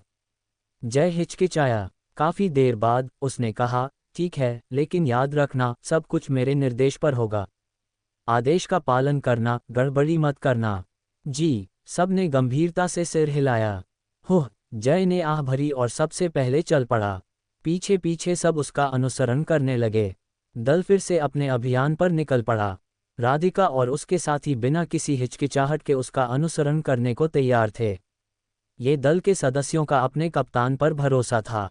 जय मना नहीं करना चाहता था। सबसे महत्वपूर्ण बात, उसने खुद को आश्वस्त किया कि सबके सुरक्षा की गारंटी देने के लिए उसके पास अभी भी पर्याप्त योग शक्ति है। कम से कम अभी तक वहन और उसके पीछे के लोगों द्वारा दिखाई गई शक्ति उसे बहुत अधिक विचलित करने वाली नहीं थी। लगभग आधे महीने पहले वहन के आदमियों को अड्डे पर वापस जाते समय छुड़ाया गया था। स्थान काल वर्षा नगर से 500 मील दूर स्थित था। 3 मुख्य दल प्रमुख और सैकड़ों अग्निवन के जवान जब वहां जांच के लिए गए तो रहस्यमय तरीके से गायब हो गए। जय और उसका दल अब पता लगाने के लिए उसी स्थान पर जा रहा था। 2 दिन बाद लोगों का एक समूह वहां पहुंचा। यह उस स्थान से लगभग 1 मील दूर था जहां 3 मुख्य दल प्रमुखों के साथ दुर्घटना हुई थी। तुम सब यहां मेरा इंतजार करो, जय ने हाथ हिलाकर सबको रुकने का इशारा किया। अगर मैं वहां लड़ूं तो तमाशा देखने मत आना, सीधे भाग जाना। जी, सब हिचकिचाए, फिर सिर हिलाया। कप्तान, सावधान रहिएगा, सबने गंभीरता से कहा। चिंता मत करो, जय हल्के से मुस्कुराया। हुश, जय का शरीर पलक झपकते ही गायब हो गया। काफी देर बाद वह घटनास्थल पर पहुंचा। चारों ओर सुनसान और खाली था। यह बाहर की एक साधारण सड़क मात्र थी। हुह, जय ने चारों ओर देखा। सब कुछ बहुत साधारण था, इतना साधारण कि उसे अजीब लगा। यहाँ लड़ाई के कोई निशान नहीं हैं। जय की भौहें सिकुड़कर स शब्द जैसी हो गईं। अगले ही पल, जैसे कुछ याद आया हो, उसका चेहरा बुरी तरह बदल गया। लापता हुए अग्निवन के जवान, साथ ही 3 मुख्य दल प्रमुख और सोना रक्षक का मुखिया, वे कभी भी हवा में गायब नहीं हुए होंगे। अगर उसका अनुमान सही है तो उन पर हमला हुआ होगा और उन्हें बंदी बना लिया गया होगा। अग्निवन के दल प्रमुख के पास कम से कम 5वें साधक स्तर की साधना होती है। सोना रक्षक के मुखिया के पास कम से कम 7वें या 8वें साधक स्तर की साधना होती है। ऐसी शक्ति उल्कापात नगर राज्य में कमजोर नहीं मानी जाती। हालांकि जिस जगह से वे गायब हुए वहां लड़ाई का कोई निशान नहीं है। ये साबित करता है कि जिन लोगों ने उन पर हमला किया उनकी शक्ति उनसे कहीं अधिक थी। इसका नतीजा ये हुआ कि उन्हें पलटवार करने का मौका भी नहीं मिला। लड़ाई नहीं हुई तो जाहिर है लड़ाई का कोई निशान भी नहीं है। ओह नहीं, जय का चेहरा ठंडा पड़ गया। अगर यहाँ घात लगाए हुए इतना शक्तिशाली योद्धा है तो मुझे डर नहीं है। लेकिन राधिका और अन्य, निश्चित रूप से अगले ही पल दूर से भयंकर युद्ध की आवाज आई। जय ने आवाज की ओर देखा। ये ठीक वही जगह थी जहां राधिका और उसके साथी इंतजार कर रहे थे। स्विश, जय का शरीर चमका और तुरंत लौट आया। हालांकि वह फिर भी एक कदम देर से पहुंचा। जब वह लौटा तो काले कपड़ों में कुछ लोगों ने राधिका को पकड़ लिया था और वे दूर भाग रहे थे। जय ने केवल दूर से उनकी पीठ देखी। भागना चाहते हो? मेरे लिए छोड़ दो, जय चिल्लाया। उसके पैर तेजी से पीछा करने लगे और उसी समय उसने कई शस्त्र शक्ति तलवारें हवा में चलाईं। जय बहुत तेज था, वह राधिका और अन्य को बचाने के लिए आश्वस्त था। लेकिन अचानक काले कपड़ों में एक आदमी ने अपने हाथ में पकड़े व्यक्ति को अपने साथी को फेंक दिया। फिर वह जय की ओर वापस आया। एक छोटे से 5वें साधक स्तर का व्यक्ति मुझे रोकना चाहता है। जय ने ठंडी सांस ली। उसके हाथ में रक्त-खांडा तलवार तेजी से बाहर निकली। काले कपड़ों में इस समूह में अप्रत्याशित रूप से 5वें साधक स्तर की साधना वाले शक्तिशाली लोग थे। इसमें कोई आश्चर्य नहीं कि दल प्रमुख रहस्यमय तरीके से गायब हो गए होंगे। बैंग बैंग, काले कपड़े वाले आदमी ने अपना हाथ हिलाया जिससे जय की तलवार शक्ति हवा में बिखर गई। तुम जानते नहीं कि तुम क्या कर रहे हो, मैं तुम्हें भी साथ ले चलता हूँ, काले कपड़े वाले आदमी ने ठंडी हंसी हंसी। मरने की तलाश, जय की रक्त-खांडा तलवार चली। एक अत्यंत ठंडी हवा तुरंत हवा में भर गई। लेकिन एक पल में काले कपड़े वाला आदमी जम गया। स्विश, जय ने तलवार से काले आदमी के गले पर वार किया। बताओ, तुम कौन हो? तुम मेरे अग्निवन को क्यों बंदी बनाना चाहते हो? जय ने ठंडे स्वर में पूछा। सिर्फ काले आदमी के इस थोड़े से अवरोध के कारण। काले कपड़ों में अन्य लोग पहले ही राधिका को लेकर आंखों से ओझल हो चुके थे। जय के पास काले आदमी से पूछताछ करने के अलावा कोई विकल्प नहीं था। तुम जानने के योग्य नहीं हो, काले कपड़े वाले आदमी ने अहंकार से हंसा। कमीने, मैं तुम्हारे साथ समय बर्बाद करने में दिलचस्पी नहीं रखता, जय ने ठंडी आवाज में चिल्लाया। उसके हाथ में रक्त खांडा तलवार चली और काले कपड़े वाला आदमी मारा गया। मरने से पहले काले आदमी की आंखें फैल गईं, उसकी पुतलियां सिकुड़ गईं। सोच रहा होगा, उसे विश्वास नहीं हो रहा था कि जय बिना एक शब्द कहे उसे मार डालेगा। जय वास्तव में समय बर्बाद नहीं करना चाहता था। वह पलक झपकते ही फिर से पीछा करने लगा। हालांकि काले आदमी गायब हो चुके थे, लेकिन उनके द्वारा छोड़ी गई गंध और निशान जय से छिपे नहीं रह सकते थे। एक घने वन के भीतर वाहन दोनों हाथों से मुद्राएं बना रहा था।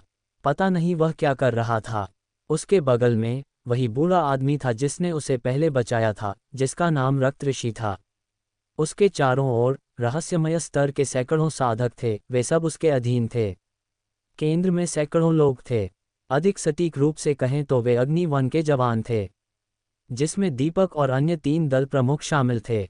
ममता, यश, जय और 1 दर्जन से अधिक दल प्रमुख और सैकड़ों सामान्य अग्निवन के रक्षक। केंद्र में एक गठीला अधेड़ उम्र का आदमी था। ये सोना रक्षक का प्रमुख था। हालांकि इस समय सबकी स्थिति बहुत बुरी लग रही थी।